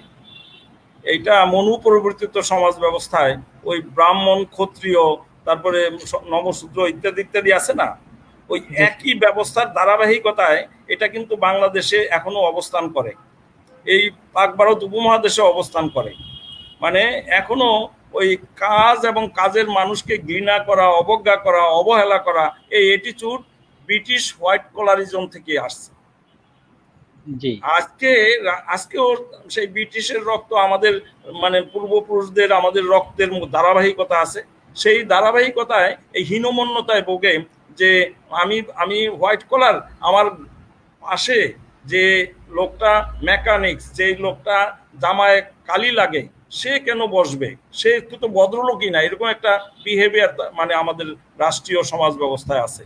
আর সেই কারণেই এরকম অনেক ঘটনা আছে, ঢাকা ইউনিভার্সিটিতে পড়ে বা মানে বিশ্ববিদ্যালয়ের পড়ুয়া ছাত্র তার বাবাকে যেহেতু লঙ্গি পরে আসছে বা ছেলেকে টাকা দিতে, বন্ধুদের সাথে পরিচয় করায় দেয় আমাদের বাড়ির চাকর, এরকমটা মিন করে। আমাদের এই হীনমন্যতা ওই রাষ্ট্রীয় এই শ্রেণী বিভক্ত সমাজ ব্যবস্থার কারণে, কাজ এবং কাজের মানুষকে ঘৃণা করার কারণে, অবজ্ঞা অবহেলা করার কারণে, সেই কারণেই রাষ্ট্র এগিয়ে যাচ্ছে না। কৃষক হইল বাংলাদেশে এখনো সংখ্যাগরিষ্ঠ, আমাদের খাদ্য উৎপাদন করে যে কৃষক, সে যদি আমার বাবা হয় আমার গর্বিত হওয়া উচিত। যে মানে যে লোকটা কাজ না করলে আমার খাবার আসবে না, তাকে করি আমরা অবহেলা, তাকে করি অবজ্ঞা। যেই শ্রমিক মানে কলের চাকা ঘুরায়, অর্থনীতিকে সমৃদ্ধ করে, তাকে করি আমরা অবহেলা, তাকে করি অবজ্ঞা। আর যেই লোক মানে সাদা কাপড় পরে অফিসে মানে মানে মানে ক্লারিক্যাল জবটা করে, সে হইল সম্মানিত। আমি এটা অন্যভাবে বলি যে আমাদের ঊর্ধ্বতন পর্যায়ে যেই ব্যক্তিরা আছে তাদের কাজটা হলো ইঞ্জিনে পেট্রোল দেওয়া, তার বেতন দেওয়া, স্যালারি দেওয়া, এটা অনেকটা ইঞ্জিনে পেট্রোল দেওয়ার মতো। পেট্রোল দেওয়ার কাজটা যে করে সে হইল সম্মানিত, আর ইঞ্জিনটা যেটা যেটা নিজে চলে, প্রোডাকশন দেয়, সে হইল অসম্মানিত। এই রাষ্ট্র ব্যবস্থা ভেঙে ফেলতে হবে। নিশ্চয়ই এটা ভেঙে যাবে, ইতিমধ্যে সেই যাত্রা শুরু হয়েছে। এবং আমরা বিশ্বাস করি যে এই যে শ্রেণী বিভক্ত সমাজের বাইরে আমাদের আসতে হবে। আমাদের গর্বিত হইতে হবে আমার বাবা কৃষক, আমাদের গর্বিত হতে হবে আমার বাবা প্রাইমারির শিক্ষক, আমাকে গর্বিত হতে হবে আমার বাবা মেকানিক্স, যে মানে যে টেকনিক্যাল কাজটা করে, যে প্রোডাকশন লাইনে কাজ করে, সেটা আমাদের গর্বিত হওয়া উচিত। তাইলে রাষ্ট্র তাকে সম্মানিত করবে, এবং রাষ্ট্র যখন সম্মানিত করবে তখন এই যে এখন প্রশ্ন আসছে কিছু কিছু লোক হাইড করে, সেটা থাকবে না। আমার ধারণা ইতিমধ্যে অনেক পরিবর্তন হয়েছে, নিশ্চয়ই আগামীতে এই অবস্থা থাকবে না। আমরা নিশ্চয়ই এগিয়ে যেতে পারবো এবং এই হীনমন্যতা কাটিয়ে উঠতে পারবো। জি স্যার, ধন্যবাদ আপনাকে স্যার।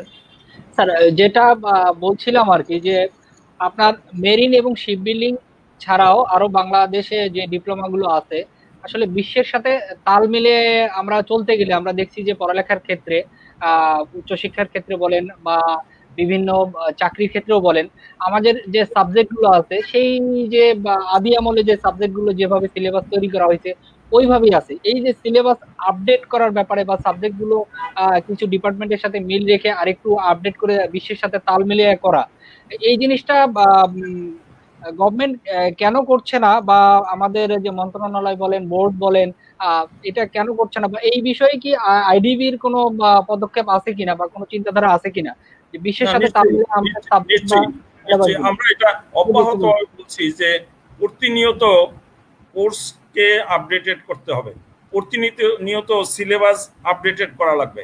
আর ওই একবার শুরু করছে তো শুরু করছি, এর মধ্যে কোনো পরিবর্তন যদি না আসে, ইতিমধ্যে তো টেকনোলজি পরিবর্তন হয়ে অন্য জায়গায় চলে যাচ্ছে।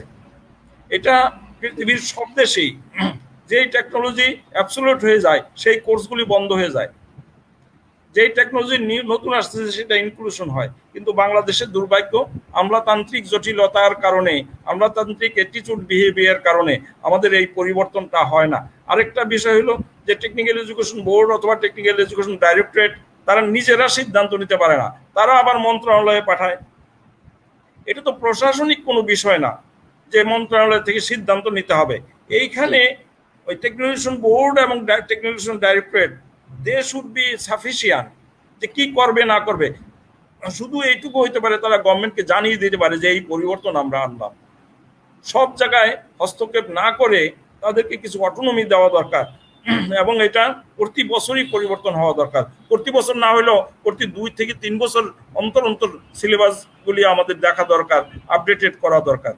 যদিও বাংলাদেশের টেকনিক্যাল এডুকেশনের যে কোর্স কারিকুলাম আছে এটা কিন্তু বেশ এখনো উন্নত মানের, মানে আপডেটেড আছে, খুবই ভালো অবশ্যই কম্পিটিটিভ একটা মানে পর্যায়ে আছে। এখানেই থেমে থাকলে হবে না, আরো উন্নত করতে হবে, আরো সমৃদ্ধ করতে হবে, এবং অবশ্যই অবশ্যই যে নতুন টেকনোলজির সাথে সিমিলারিটি রেখে সেটা অ্যাডপ্ট করার জন্য ছেলে মেয়েদেরকে শেখানোর জন্য আমাদের শিক্ষকদেরকে প্রশিক্ষিত করে তুলতে হবে, যেটা বাংলাদেশের মানে অনুপস্থিত। শিক্ষকদেরকে ট্রেন্ড আপ করা হচ্ছে না, শিক্ষকদেরকে আপডেটেড করা হচ্ছে না। কে শিক্ষকতা করে, মানে যেই লোক গ্রাজুয়েশন হয়েছে সঙ্গে সঙ্গে আইনা শিক্ষকতা করে। এখন গ্রাজুয়েশন হইলেই একজন কিন্তু শিক্ষকতার উপযুক্ত হয় না। পৃথিবীর অনেক দেশে আমি দেখে আসছি যে প্রাইমারি স্কুলের শিক্ষক হবে তাকে 1 বছরের প্রাইমারি এডুকেশনের উপরে লেখাপড়া করা লাগে, সার্টিফিকেশন নেওয়া লাগে। আবার মানে হাই স্কুলে যে মানে শিক্ষকতা করবে সে এইমটা ঠিক করে নেয়, আমি হাই স্কুলের শিক্ষক হব, তারপরে সে সেইভাবে এডুকেশন নিয়ে তারপরে শিক্ষকতায় আসে। ইউনিভার্সিটিতে যে শিক্ষক হবে, পলিটেকনিকে যে শিক্ষক হবে, এই শিক্ষকদের মানে কোয়ালিফিকেশন ফ্রেমওয়ার্কটা এইভাবে সাজাইতে হবে যে গ্রাজুয়েশন হইলেই সে সরাসরি শিক্ষক হইতে পারে না। শিক্ষকের জন্য তার কোয়ালিফিকেশন ফ্রেমওয়ার্ক তৈরি করে গাইডলাইন ঠিক করে 1 বছরের উপরে ট্রেন আপ করে শিক্ষকতার লাইনে নিয়ে আইসা তার মানে এডুকেশনটাকে জানা বোঝা এবং কিভাবে কোন মেথোডোলজিতে শিখাইতে হবে এটা তাকে দিতে হবে, কোন টেকনোলজিটা আগামীতে আসবে সেই বিষয়ে সে যেন ছাত্রদের পড়াইতে পারে সেই যোগ্যতা দিতে হবে আমাদের শিক্ষকদের। দিলে টেকনোলজিক্যাল হায়ারার্কি সামনের দিকে আসবে, আমাদের ছেলেমেয়েরা আমাদের গ্রাজুয়েটরাও সেভাবে তৈরি হবে। জি স্যার, ধন্যবাদ। আপনি যেটা বললেন স্যার যে হ্যাঁ, মিনিমাম 1 বছর বা 2 বছর অন্তর হলেও সিলেবাস একটু পরিবর্তন করতেই হবে, যেহেতু বিশ্ব আমাদের শিল্প বিপ্লব, যে চতুর্থ শিল্প বিপ্লব, এটাকে সফল করতে গেলেও সেটা একটু চেঞ্জ আনতেই হবে, একটু ডেভেলপ করতেই হবে। আশা করি এটা সংশ্লিষ্ট মন্ত্রণালয়, সংশ্লিষ্ট বোর্ড এটা দেখবে এবং আইডিবির সাথে আমরাও একতাবদ্ধ হয়ে যে এটা নিয়ে আমরাও কাজ করব, আইডিবি যাতে এই ব্যাপারটা দেখে, এটা আমাদের আহ্বান থাকবে। শিওর। আমি ধন্যবাদ বিশেষ স্যার। করে স্পেশালি আমি বলবো যে মেরিন টেকনোলজির আমাদের যারা গ্রাজুয়েটরা আছে, যারা কাজ করতেছে, তাদের যদি আমাদের আইডিবি মেরিন টেকনোলজি মানে মানে ইউনিট, যদি আইডিবি মেরিন ইঞ্জিনিয়ারিং মানে ইউনিট যদি এই বিষয়ে আইডিবির কেন্দ্রীয় কমিটিকে একটা পরামর্শ দেয় এবং যথাযথ পরামর্শটা দেয়, তাইলে অবশ্যই এটা রাষ্ট্রের সকল পর্যায়ে আমরা পৌঁছে দিতে পারবো। আমরা চাপ সৃষ্টি করব, কাজ করবো এর উপরে। স্যার নিশ্চয়ই স্যার, শীঘ্রই আমরা এই যে প্যান্ডামিক যে সিচুয়েশনটা চলছে, করোনা পরিস্থিতি, আমরা অলরেডি আমরা মেরিনের আমরা সমস্ত আমাদের যে দুইটা ডিপার্টমেন্ট আছে, দুইটা ডিপার্টমেন্টের সমস্ত সিনিয়রদেরকে নিয়ে আমরা অলরেডি বসছি, কথা বলছি এবং আমাদের একটা সিনিয়র একটা টিম বিদেশ থেকে দেশ থেকে সব মিলে একটা টিম আমরা আইডিবির সাথে বলবো ইনশাল্লাহ। হয়তোবা আগামী, আল্লাহ যদি বাঁচায় রাখে, আগামী মাসে অথবা পরের মাসে যদি ফ্লাইট চালু হয়, তা আমরাও দেশে যখন যাব ইনশাল্লাহ আমরা আইডিবিতে গিয়ে বসে আমরা আপনাদের সাথে এই বিষয়ে কথা বলবো ইনশাল্লাহ স্যার। স্যার এই পর্যায়ে স্যার আমাদের প্রতিটা এপিসোডেই আমাদের যে আমাদের যখন ব্যানার পোস্ট করা হয় বা বিভিন্ন একটা টপিক নিয়ে কথা বলার জন্য একটা বলা হয়, তবে আমাদের কমেন্টসকারী থেকে একজন কমেন্টসকারী আমাদের লাইভে নিয়ে আসা হয়। সেক্ষেত্রে আমাদের একজন সম্মানিত সিনিয়র আছেন, উনি অর্সিলাতে জব করে, ওনাকে আমরা একটু লাইভে নিয়ে আসতে চাচ্ছি। ওকে, উনি কিছু কথা বলতে চাচ্ছেন। আমাদের সামনে আসছেন শাহিদুজ্জামান শাহেদ ভাই। সালাম আলাইকুম। শাহেদ ভাই, আপনার অডিওটা আনমিউট করেন। ওয়ালাইকুম আসসালাম ফিরোজ। আমি ঈদ মোবারক। আমি অত্যন্ত আনন্দিত যে আমাদের সাথে একেএম হামিদ স্যার আছে এবং তার প্রত্যেকটা কথা আমি প্রথম থেকে শুনেছি এবং আই ফিল প্রাউড যে ওনার সাথে কথা বলার মতো একটা পজিশনে আমি এসেছি, আমাকে চান্স দিয়েছে, এজন্য আমি ধন্যবাদ জানাই তোমাকে। আর স্যার আপনাকে একটু পরে আমি সালাম দিচ্ছি। আসসালামু আলাইকুম স্যার, কেমন আছেন স্যার আপনি? না, আছি ইনশাআল্লাহ ভালো। আমি মানে খুবই খুশি হয়েছি যে তুমি যুক্ত হয়েছো এর সাথে। Thank you sir. স্যার আমি আপনি বিগিনিং থেকে যে কথাগুলো বলেছেন আমি এটা শুনেছি স্যার, খুব ভালো লেগেছে। ইঞ্জিনিয়ারিং, আপনি যদি একটু আপনার বর্তমান যে পরিস্থিতি বা আপনি যদি বর্তমান কোথায় আছেন আপনার পরিচয়টা একটু যদি স্যারকে দিতেন তাহলে একটু ভালো হতো। স্যার বাংলাদেশ 1998 এ যখন প্রথম KPCL Khulna power plant start হয়, ভাসমান বিদ্যুৎ কেন্দ্র, আপনি তো অবশ্যই জানেন স্যার যেটা। তো এখানেই আমি 1998 এটা স্টার্ট হয়েছিল 100 মেগাওয়াট পাওয়ার প্ল্যান্ট, এটা 110 megawatt power plant with Wartsila 32 engine দিয়ে দুটা বার্জ মাউন্টেড পাওয়ার প্ল্যান্ট বলতো আর কি স্যার, দুটো বার্জে ছিল দুটো পাওয়ার প্ল্যান্ট। সেখানে আমি 99-এর মার্চে বাংলাদেশে আসি সিঙ্গাপুর থেকে। 95-এ আমি পাস আউট করি বিএমটি থেকে, মেরিন টেকনোলজি। ওখান থেকে যাওয়ার সিঙ্গাপুরে ছিলাম 5 ইয়ার্স, ওখানে শিপইয়ার্ডে জব করতাম স্যার। তারপরে ব্যাক করে এসে আমি ওয়াটসিলা বাংলাদেশে জয়েন করেছি, যেটা হচ্ছে আপনার বার্জ মাউন্টেড পাওয়ার প্ল্যান্ট দিয়ে আমাদের starting 110 megawatt started their sir. তারপরে তো স্যার ওটা 15 ইয়ার্সের জন্য একটা ইয়া ছিল।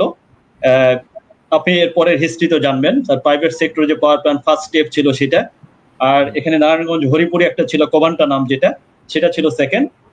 এই স্টেপ বাই স্টেপ যেতে যেতে এখন ওয়াটসিলা বাংলাদেশ স্যার রিপ্রেজেন্ট করে 5000 megawatt right now. I am a proud member of Wartsila Bangladesh as well as global Wartsila sir. আমি কন্টিনিউ ওখানে জব করছি। তো এখানে স্যার যে পাওয়ার প্ল্যান্ট যেটা প্রজেক্ট হয়, নতুন নতুন প্রজেক্ট হয়, সেই প্রজেক্টগুলো করার পরে এটা 1 ইয়ার 2 ইয়ার্স একটা ওয়ারেন্টি ডিভিশন থাকে, সেই ডিভিশনে আমি ওয়াটসিলা বাংলাদেশ প্লাস গ্লোবালিও কিছু ওয়ারেন্টি আছে যেগুলোতে আমি স্যার এটা রিপ্রেজেন্ট করি, দেখাশোনা করি আর কি স্যার। এটাই হলো আমার পরিচয়। এরপরে স্যার আমি you doing very good for the nation. Thank you sir. এরপরে স্যার আমি একটু পার্সোনালি বলবো, সেটা হচ্ছে যে আমি রিসেন্টলি স্যার অনেক চেষ্টা করেই প্রাইভেট ইউনিভার্সিটি থেকে গ্রাজুয়েশন কমপ্লিট করে আল্লাহর রহমতে আমি ডুয়েটে চান্স পেয়েছি এমএসসি তে স্যার। এমএসসি ফার্স্ট ইয়ারও আমার কমপ্লিট হয়েছে স্যার। তো আমি আপনি স্যার সবগুলো প্রথম থেকে যে কথাগুলো শুনেছি সবগুলোই মানে জানলাম যে বাংলাদেশে ইঞ্জিনিয়ারিং কিভাবে পড়াশোনা স্টার্ট হলো, হাসানুল্লাহ ইউনিভার্সিটি স্কুল থেকে স্টার্ট হলো, তারপর ডিপ্লোমা ইঞ্জিনিয়ার হয়েছিল ফার্স্ট, তারপরে গ্রাজুয়েশন ইঞ্জিনিয়ার হয়েছিল। আপনি প্রত্যেকটা কথাই স্যার খুবই মূল্যবান, এবং সাক্ষাতে যদি আলাপ করতে পারি কখনো, যদি সময় হয়, আপনি যদি আমাদেরকে অ্যাকসেপ্ট করেন, ইনশাআল্লাহ we will meet you sir. Sure sir এডুকেশনের ব্যাপারটা স্যার এডুকেশনের ব্যাপারটা আমি একটু we have to work together.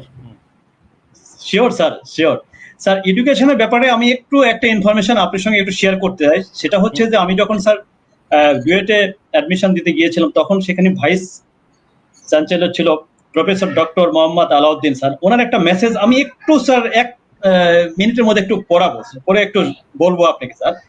It is deemed as the seat of learning in the arena engineering and technology across the country. Only the diploma students can avail themselves of enrolling here to be graduates. The MSc and PhD programs are open for all eligible ones that are designed to foster future scholars and practitioners by developing an attitude to continue studying lifelong and capacity to explore, especially seeking the newest knowledge and technology. It being one of the most famous educational institutes, DUET Gazipur plays a pivotal role in the concerned domestic and global premises. At this function of the change of global perspective, DUET Gazipur is supposed to make an epoch-making turn. Sir আমি এটা আপনাকে একটু শোনালাম এই জন্য যে স্যারের কথাটা আমার খুবই ভালো লেগেছে। এটার পরিপ্রেক্ষিতে আমি আপনাকে স্যার কোনো স্যার বদারিং মানে আপনি ডিস্টার্ব ফিল করছেন না তো স্যার? আমি একটু সময় নিয়ে বলছি স্যার। এখানে যে আমি চান্স পেয়েছি, মিনিং স্যার এখানে তারা আমাদেরকে অ্যাপ্রিসিয়েট করেছে, চান্স হয়েছে। এখানে যে সিটের যে আছে, সিটটা স্যার লিমিটেড। সিমিলারলি আইডিবির কোনো প্ল্যানিং আছে কিনা স্যার? আমি মেরিন টেকনোলজির কথা বলতে পারি। 10,000 স্টুডেন্ট রাইট নাও গ্লোবালি বাংলাদেশে, we are working here and there. Plus sir polytechnic 64 polytechnic থেকে যে স্টুডেন্ট গুলো বের হয়, সেই তুলনায় ডুয়েটের ক্যাপাসিটি, সিট ক্যাপাসিটি এবং স্যার সাবজেক্ট গুলো এটা অনেক অনেক কম স্যার। আমি এটা আপনাকে রিকোয়েস্ট করব যে সিমিলারলি আমরা বলি যে অ্যাটলিস্ট যদি 5% ছেলে মেয়েও হায়ার এডুকেশনে যায়, তাদেরকে তো অ্যালাউ করা উচিত। আমাদের শিক্ষানীতির সর্বশেষ যেটা রাষ্ট্রের, সেখানে বলা আছে ডিপ্লোমা ইঞ্জিনিয়ারিং এডুকেশনটা কমপ্লিট করার পরে যদি ছেলে মেয়েরা চায় তাদের ক্রেডিট ট্রান্সফারের মধ্য দিয়ে এডুকেশনটা দিতে হবে। কিন্তু শিক্ষা মন্ত্রণালয় সেই বিষয়ে কোনো এফেক্টিভ ভূমিকা নিচ্ছে না। এগেইন ওই জায়গাটায় আসা লাগে যে এখানে উচ্চ শ্রেণীর মানুষরা একই জায়গায় নিজের অবস্থান সুদৃঢ় করে এবং নিচের থেকে বা পাশের থেকে কাউকে এন্ট্রি দিতে চায় না। এইটা খুবই অন্যায়। আমাদের শিক্ষানীতিতে আছে, ডক্টর কুদরতি খোদা শিক্ষা কমিশনের রিপোর্টে আছে, সর্বশেষ আমাদের মাননীয় প্রধানমন্ত্রীর শেখ হাসিনার আমলে যে শিক্ষানীতি হয়েছে সেইখানে বলা আছে যে ক্রেডিট ট্রান্সফারের মাধ্যমে দিতে হবে।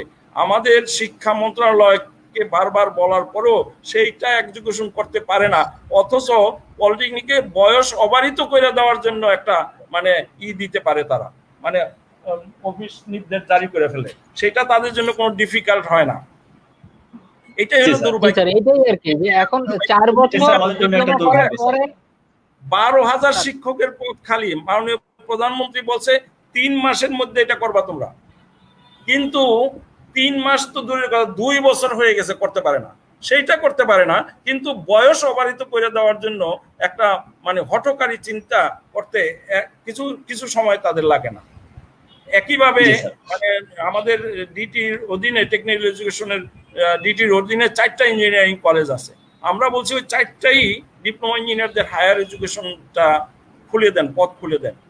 এবং শুধু তাই না, এখন যে ওই যে 3 বছর 3.5 বছর 4 বছর লাগাচ্ছে, আমরা বলছি আমরা অস্ট্রেলিয়ার টেকনিক্যাল এডুকেশনে আমি গিয়েছি, তাদের সাথে মানে স্টাডি করেছি, আমাদের কোর্স কারিকুলাম তাদেরকে দিয়েছি। দেওয়ার পরে তারা বলছে আমাদের যে কোর্স কারিকুলাম আছে বাংলাদেশের ডিপ্লোমা ইঞ্জিনিয়ারিং, এইটার সাথে যদি ওইটার সাথে ম্যাচিং করা হয়, মাত্র 2 বছর পড়াইলে he can be a good graduate engineer. জি স্যার, এক্স্যাক্টলি স্যার। 20 জনকে তৈরিও করেছে এটা উদাহরণ সৃষ্টি করার জন্য। বাংলাদেশের পলিটেকনিক গ্রাজুয়েটদের 20 জন কিন্তু অস্ট্রেলিয়ান সার্টিফিকেট পেয়েছে বিএসসি ইঞ্জিনিয়ারিং, মানে ব্যাচেলার ইঞ্জিনিয়ারিং। তাইলে অস্ট্রেলিয়াতে হইতে পারে, আমাদের এখানে 4 বছর কেন লাগবে? কেন ক্রেডিট সিস্টেম? অস্ট্রেলিয়ায় না স্যার, এটা আমাদের বাংলাদেশি ডিপ্লোমা সার্টিফিকেট নিয়ে আমাদের অনেক ছেলেপেলে কোরিয়াতে পড়ালেখা করছে, জাপানে পড়ালেখা করছে, ইভেন চীনেও চায়নাতেও পড়ালেখা করছে। তারা সেখানে ক্রেডিট দিয়ে পড়ালেখা করছে, তারা সরাসরি সেকেন্ড ইয়ার থার্ড ইয়ারে গিয়ে ভর্তি হয়ে তারা এডুকেশন 2 বছরে গ্রাজুয়েশন করে ফেলে। জি 2 বছরে, হ্যাঁ ম্যাক্সিমাম 2 বছর। বাইরের উন্নত কান্ট্রিতে সম্ভব, আমাদের বাংলাদেশে এটা কেন সম্ভব না? Total wastage of time. এই যে শহীদুজ্জামানের মতো ব্রিলিয়ান্ট ইঞ্জিনিয়ারের 2টি বছর ওয়েস্ট করলো, জীবনের 2টি বছর কত গুরুত্বপূর্ণ, কত অর্থনৈতিক কর্মকাণ্ড তাকে দিয়ে হইতে পারতো। অথচ আমাদের রাষ্ট্রীয় ব্যবস্থার একঘেয়েমিপনার জন্য আমাদের মানে এই বিষয়টা হচ্ছে না। এখানে আমাদের ঐক্যবদ্ধ সংঘবদ্ধ একটা রূপ নিয়ে আমাদের সকলকে মিলে এই বিষয়ে একটা প্রচন্ড ধাক্কা দেওয়া দরকার। এই সমাজকে, এই রাষ্ট্রীয় ব্যবস্থাকে ধাক্কা দিয়া এটাকে এই পাথরটা সরাই দিতে হবে। 1 to 5% ছেলে মেয়ে হায়ার এডুকেশন যাবে, দে শুড গেট চান্স। এটা সারা পৃথিবীতে যেতে দেওয়া হয়, আমাদের দেশে এটাকে ঠিকই রাখার চেষ্টা হয়। একটা হলো শুধুমাত্র ডুয়েটেই থাকবে এরকম না স্যার, একটাই প্রতিষ্ঠানে কতগুলো স্টুডেন্ট আর পড়ালেখা করতে হবে। সাহেব ভাই যে কথাটা বললো আর কি, যে একটা ভার্সিটিতে কতজন স্টুডেন্ট থাকতে পারে, সেক্ষেত্রে যদি বাংলাদেশে আরো কয়েকটা ভার্সিটিতে যদি ডিপ্লোমাদের জন্য সুযোগ করে দিত, তাহলে এটা হয়তোবা ডিপ্লোমাদের জন্য অনেক ভালো হতো। শিক্ষানীতিতে আছে, ইভেন বুয়েটে, ইভেন এই খুলনা ইঞ্জিনিয়ারিং ইউনিভার্সিটি এখন এই যে ছিল, এগুলো সবগুলিতে বলা আছে শিক্ষানীতিতে সবখানে এন্ট্রি দিতে হবে ডিপ্লোমা ইঞ্জিনিয়ার। কিন্তু আমাদের ওই কৌলন্যবাদী সমাজ ব্যবস্থা এটা মানে করে না, অহংকার। জি স্যার, আমি আপনার ওই কথা যেটা বলেছেন স্যার, আমি যেটা বলতে চেয়েছিলাম যে শুধু ডুয়েটে যদি ওখানে 40টা সিট থাকে, সেখানে এতগুলো যে ভলিউমের যে পপুলেশন বের হয় আমরা মেরিন থেকে প্লাস পলিটেকনিক থেকে, এটা স্যার নট এই ক্যাপাবল না স্যার সেই ডুয়েট। সেই ক্ষেত্রে আপনি যে ইঞ্জিনিয়ারিং 4টা কলেজের কথা বললেন, সেখানেও কিন্তু স্যার আমাদের স্টুডেন্টরা অ্যাপ্লিকেশন করতে পারে। সেটার ব্যাপারে যদি স্যার আইডিবি যদি একটু অগ্রসর বা একটু কার্যকরী পদক্ষেপ নেয়, দেন বেশ কিছু স্টুডেন্ট স্যার এডুকেশনের একটা চান্স পাবে। এইটা একটা স্যার। সিমিলারলি স্যার, যদি যেহেতু আমাদের প্রাইম মিনিস্টার স্যার আপনি বললেন যে blue economy plus delta planning, 100 years এর ডেল্টা প্ল্যানিং, এই সবগুলো নিয়েই কিন্তু উনি একটা বড় মানে প্ল্যান প্রোগ্রাম নিয়ে সামনে অগ্রসর হওয়ার চেষ্টা করছেন। সেই ক্ষেত্রে স্যার আমাদের অবদান, আমাদের সাপোর্ট অলওয়েজ থাকবে। অ্যাডিশনালি স্যার আমাদের এডুকেশনের ব্যাপারটাও একটু ডেভেলপ করতে হবে। সেই জন্য স্যার যদি 4টা 5টা ডুয়েটের মতো ইউনিভার্সিটি করে, তাহলে এই স্টুডেন্ট গুলো আমরা কিন্তু অনায়াসেই এই স্টাডিটা করতে পারি স্যার। এটা ছিল আমার এডুকেশনের ব্যাপারে স্যার। এবং আমি রিকোয়েস্ট করবো স্যার, যেহেতু আপনি আমাদের অভিভাবক, এই ব্যাপারটা একটু নলেজে নিয়ে আসবেন স্যার। আমাদের এখানে তো ইঞ্জিনিয়ারিং আমাদের এখানে রাস্তাঘাটে ডেমনস্ট্রেশন করে মানে হরতাল করে এগুলো করে কখনোই সম্ভব না। প্রাইম মিনিস্টার খুব কমল হৃদয়ের, উনি সেইভাবেই দেখেন আমাদেরকে, যাতে ইঞ্জিনিয়ারের যেন প্রোডাকশনের কোনো ক্ষতি না করে, কোনো আন্দোলন না করে। এই জন্য স্যার আমাদেরকে, আপনি তো স্যার যেভাবে বললেন যে ডিপ্লোম্যাটিক ওয়েতে এটা অগ্রসর হয়ে এই কাজটা করা যাবে ইনশাল্লাহ, যদি আপনি চেষ্টা করেন স্যার। আমরা আশাবাদী, অ্যাটলিস্ট মাননীয় প্রধানমন্ত্রী শেখ হাসিনার কাছে মেসেজটা পৌঁছাতে পারলে আমি খুবই আশাবাদী যে এটা তিনি খুব ইজি, কারণ উনি যদি এগ্রি না করতেন তাহলে তো শিক্ষানীতিতে বিষয়টা আসতো না। শিক্ষানীতিতে আসা মানে প্রধানমন্ত্রীর কনসেন্ট আছে। জি স্যার। জি স্যার। আর শাহিদ ভাই ওই কোশ্চেনটার সাথে, শাহিদ ভাই এক মিনিট স্যার, শাহিদ ভাই ওই কোশ্চেনটার সাথে যেটা আমি আরেকটা বিষয়, যেটা আমাদের মেরিন যারা বা মেরিন শিপ বিল্ডিং যারা আছি আর কি, আমাদের মেরিনারদের জন্য যে প্রবলেমটা স্যার, যে বাংলাদেশে আমাদের পাবলিক ইউনিভার্সিটিতে আমাদের ডিপার্টমেন্টাল বিএসসি করার সুযোগ এখন পর্যন্ত হয়নি, এখনো পর্যন্ত নেই। তো এইটা নিয়ে আমরা স্যার অনেকদিন থেকে আমরা কাজ করছি। আমাদের ডিপ্লোমা মেরিন এবং শিপ বিল্ডিং এর আমাদের তিনটা অ্যাসোসিয়েশন আছে। একটা এসডিএফ, যেটার প্ল্যাটফর্মে আজকে অনুষ্ঠান হচ্ছে, association of ship building diploma engineers Bangladesh, SDF. এরপরে আছে SMEB, society of marine engineers Bangladesh. আর একটা আমাদের সিঙ্গাপুরে একটা অ্যাসোসিয়েশন আছে, ডিপ্লোমা ইঞ্জিনিয়ারিং বাংলাদেশ সিঙ্গাপুর। তো এই যে তিনটা অ্যাসোসিয়েশনের আদলেই স্যার পুরো মেরিনের আমাদের যে ডিপ্লোমা মেরিন এবং শিপ বিল্ডিং আছে, সমস্ত ছাত্র একতাবদ্ধ আছে তিনটা সংগঠনের মাধ্যমে। তো আমরা স্যার আমাদের ওয়েতে আমরা আগাচ্ছি, হয়তোবা একটু হয়তোবা স্লো, হয়তোবা আমরা পারছি না। তা আমরা কথা বলছি, আমরা সিনিয়রদের সাথে, আমরা সকল সংগঠন মিলেও আমরা কথা বলছি। আমাদের এই ব্যাপারে স্যার আমাদের আইডিবির হেল্প লাগবে, এবং আমরা কিভাবে স্যার আপনাদের সাথে থেকে আমাদের এই যে দাবিটা বা অধিকারটা, এটাও আমরা বলবো না এটা আন্দোলন, এটা আমাদের অধিকার, যে আমাদেরকে সরকার বা একটা মন্ত্রণালয় অথবা বোর্ড, একটা ডিপার্টমেন্ট বা দুটো ডিপার্টমেন্ট খুলে দিছে, সেই দুটো ডিপার্টমেন্টের কোনো হায়ার এডুকেশনের কোনো বাংলাদেশে কোনো সিস্টেম নেই, তাহলে এটা খোলার দরকার কেন, কি ছিল? আমরা প্রাইভেট সেক্টরে যে করব, এটা তো হয় না। এটা সঠিক এবং যথার্থ। এটা নিয়ে স্যার আইডিবি আমাদেরকে অবশ্যই IDB is mean for diploma engineers. Okay, IDB is mean for diploma engineers. Diploma engineers who have got certificate diploma engineering, তারপরে সে পিএইচডি করুক। Hundreds of diploma engineer who has got PhD, they are working with IDB. আমি কিভাবে শাহিদুজ্জামান সে PhD করতেছে, he will come and join IDB. আমি সবাইকে নিয়ে আমরা আইডিবি মেরিন ইঞ্জিনিয়ারিং মানে যে ইউনিট হবে আমাদের, সেই ইউনিটের মাধ্যমে উইল গো ফরওয়ার্ড। আমাদের যেমন ফুড ইঞ্জিনিয়ারিং ইউনিট আছে আইডিবির, ফুড ইঞ্জিনিয়ারিং মঞ্জু হলো এটার সভাপতি, ঠিক এরকম মেকানিক্যাল ইঞ্জিনিয়ারিং, ইলেকট্রিক্যাল ইঞ্জিনিয়ারিং, ঠিক একইভাবে আইডিবি মেরিন ইঞ্জিনিয়ারিং ইউনিট মানে ইন্ডিপেন্ডেন্টলি কাজ করবে under the umbrella of IDB.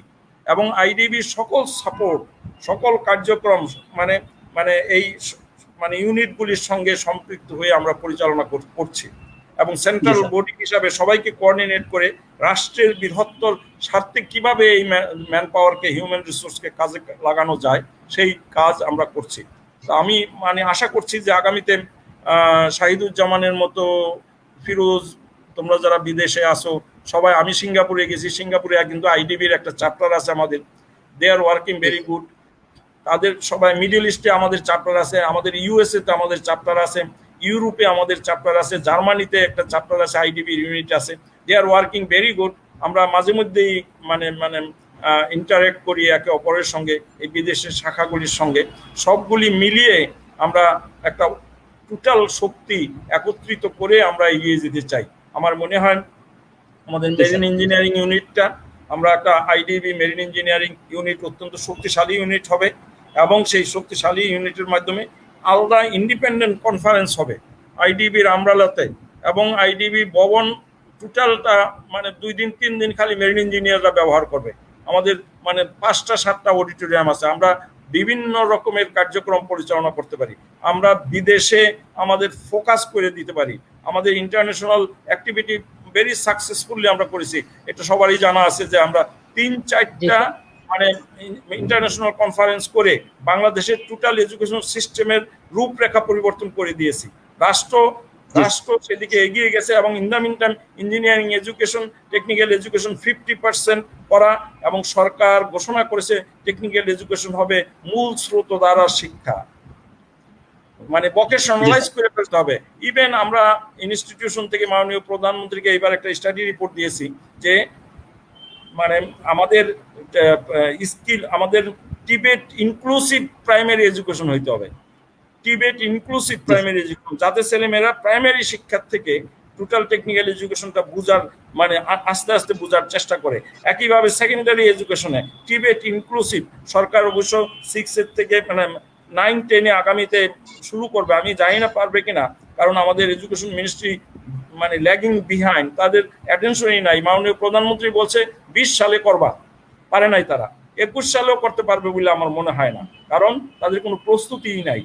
আমরা মাননীয় শিক্ষামন্ত্রীকে একাধিকবার বলেছি, আপনি যদি সমস্ত স্কুলে টিবেট ইনক্লুসিভ প্রাইমারি এডুকেশন চান, তাইলে তো টেকনিক্যাল শিক্ষক আপনি নিয়োগ দিয়ে তাদেরকে মানে 6 মাস আগে স্কুলে পাঠায় দেন, দে শুড গেট রেডি, যাতে মানে আগামী জানুয়ারিতে ছাত্রছাত্রী আসলে তাদেরকে এর সাথে মানে মূল স্রোত দ্বারা নিয়ে আসতে পারে। কিন্তু সেই ব্যাপারে কোনো প্রস্তুতি নাই, কোনো প্রস্তুতি গ্রহণ করা হচ্ছে না। আমরা অব্যাহতভাবে প্রয়াস চালাচ্ছি যে সরকারের ইচ্ছা, প্রধানমন্ত্রী তো ভীষণ দুইটা, একটা 21 আর একটা 41। 21 কিন্তু নকিং অ্যাট দ্য ডোর, 2 মাস 3 মাস আছে। আমাদের শিক্ষা মন্ত্রণালয় শেখ হাসিনার এই 21 ভিশনকে মানে বাধাগ্রস্ত করে ফেললো আমার কাছে মনে হয়। যাই না অথবা না যাই না, 21 ভিশন যেখানে 21 সালে কাজ শুরুই আপনি করতে পারবেন না, তাইলে শেখ হাসিনার ভিশন 21 কিভাবে বাস্তবায়ন করবেন আপনি? শুরু 21 সালে হবে, যেটা 21 সালে বাস্তবায়ন করতে হবে সেটা তো শুরু করতে হবে 18 সালে, 19 সালে বা 20 সালে শুরু করলে না 21 সালটা বাস্তবায়ন হয়। আমাদের সরকারের মানে সংশ্লিষ্ট দপ্তরগুলি বিষয়গুলি মানে বুঝে, কিভাবে বুঝে আমি জানি না, কোনভাবে ওরা করতে চায়। মানে প্রধানমন্ত্রীর ভিশন 21-কে মানে সময় পার করে দিয়ে তারপরে তারা শুরু করতে চায়। এটা তো রাষ্ট্রের জন্য, একটা রাষ্ট্রের একটা রাজনৈতিক সরকার ক্ষমতায়, তার একটা ভিশন আছে, সেই ভিশনটাকে বাস্তবায়ন করার থেকে জন্য আগের থেকে পরিকল্পনা নিতে হবে। সেইভাবে না নিয়ে আস্তে আস্তে ওইটাই 21 সাল পার করে দিয়ে তারপর ওই ভিশনের কাজ শুরু করবে। এটা আমরা ইনস্টিটিউশন থেকে এটা খুব দুঃখ পাই। আমরা মানে এটা মানে প্রতিবাদও করি যে এটা ঠিক না।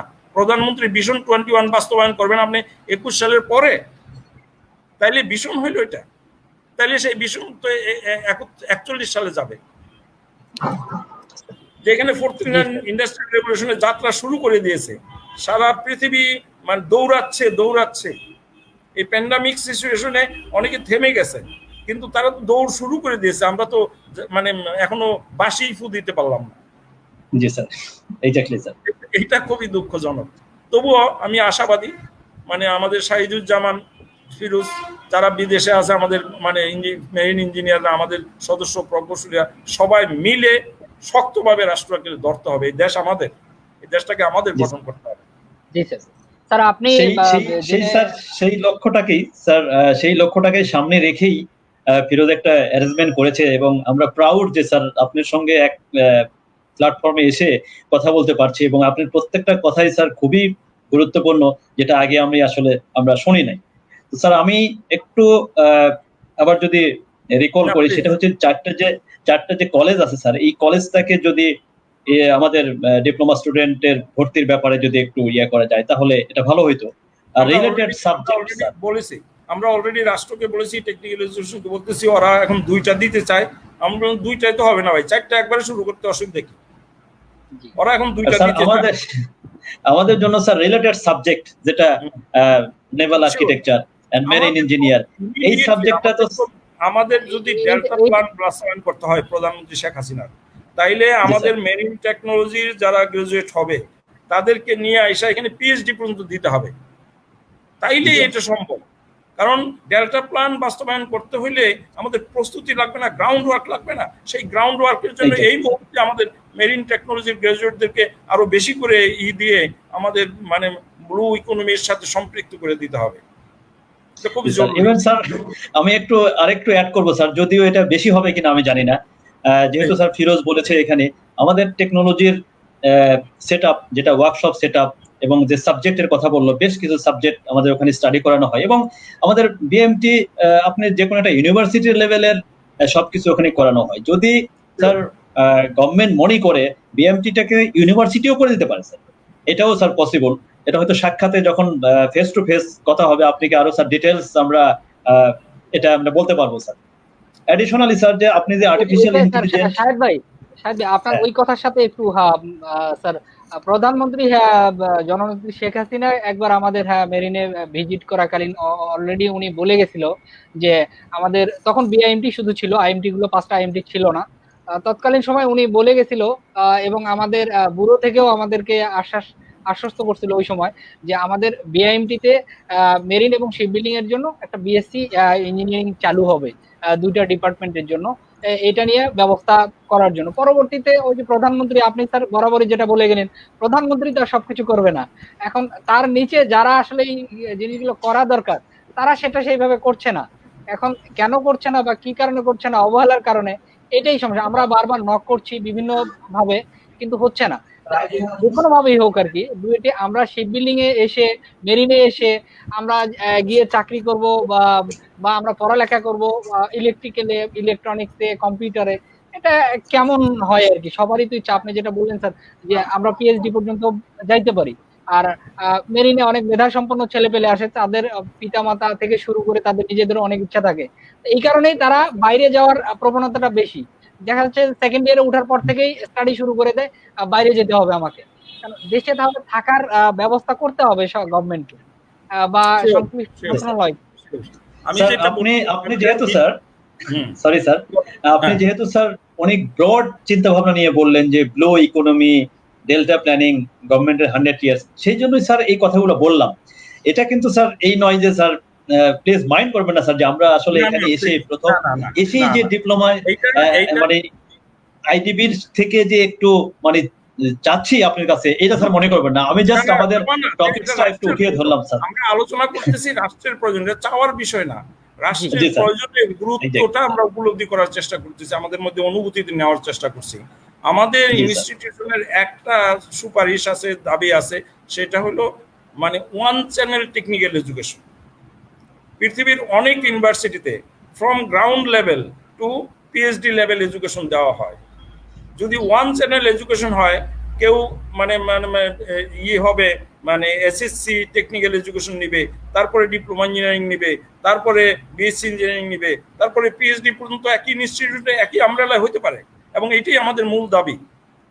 জি স্যার, এডুকেশন সিস্টেমটা লাইন আপ হচ্ছে ওইদিকে, ওয়ান চ্যানেল জি টেকনিক্যাল এডুকেশন। তোমার মেরিনে যেটা শাহিদুজ্জামান যেটা বললো, খুবই চমৎকার আইডিয়া। ঠিক আছে, ওইখানে ট্রেডসম্যানও তৈরি হবে, সেখানে ডিপ্লোমা ইঞ্জিনিয়ার হবে, সেখানে বিএসসি ইঞ্জিনিয়ারিং হবে, সেখানে পিএইচডিও হবে। এই জি স্যার। একটা আপনি চ্যানেলে নিয়ে স্যার, আসলে সরি স্যার, আপনাকে ইন্টারাপ্ট করার জন্য, আপনি যে টেস্টম্যানশিপ যেটা বলছেন, আমাদের ওখানে অলরেডি আছে sir. 2 years artificial course, 2 years ship building course, 2 years draftsman patterns course, then 4 years sir diploma engineering course, marine engineering and ship building both আছে। তাহলে স্যার আপনি যেটা বলছেন, তাহলে এখানে অবশ্যই ইউনিভার্সিটিও করতে পারে। এটা স্যার কোন, সেখানে অ্যানাদার 2 ইয়ার্স দিয়া ছেলেদেরকে গ্রাজুয়েশন দিয়ে দে, জি ইজি স্যার, দিয়ে দিতে পারে। এটা স্যার, এটা স্যার, শিক্ষানীতিতে আছে কত ক্রেডিট পড়লো আর কত ক্রেডিট 2 বছরের মধ্যে সে গ্রাজুয়েশন পেয়ে যাবে, তারপর সে মাস্টার্স করবে, পিএইচডি করবে ইন দ্য সেম আমব্রেলা।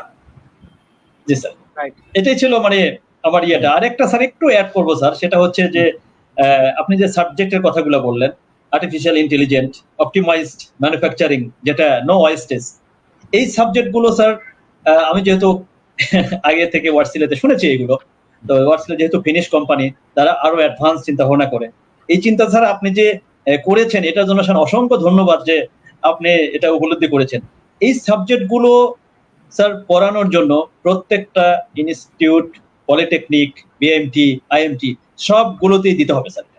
এটা না অনলি মানে সেপারেট কোনো ইস্যু না, এটা আমাদের এই ফোর্থ রেভলিউশনের জন্য এটা আমাদের প্রয়োজন স্যার, এবং প্রত্যেকটা স্টুডেন্টকে এটা স্টাডি করতে হবে, জানতে হবে। এবং আপনি যে বললেন স্যার রোবোটিক ইঞ্জিনিয়ারিং, রোবোটিক ইঞ্জিনিয়ারিংটা এটার জন্য কিন্তু স্যার আমাদের যে কোনো একটা সাবজেক্টের সাথে অ্যাড করে দিতে হবে, কারণ রোবট চলে আসবে বাংলাদেশে না, শুধু সারা ওয়ার্ল্ডে কন্ট্রোল করে ফেলবে, সেটাকেও আমাদের ভাবতে হবে স্যার।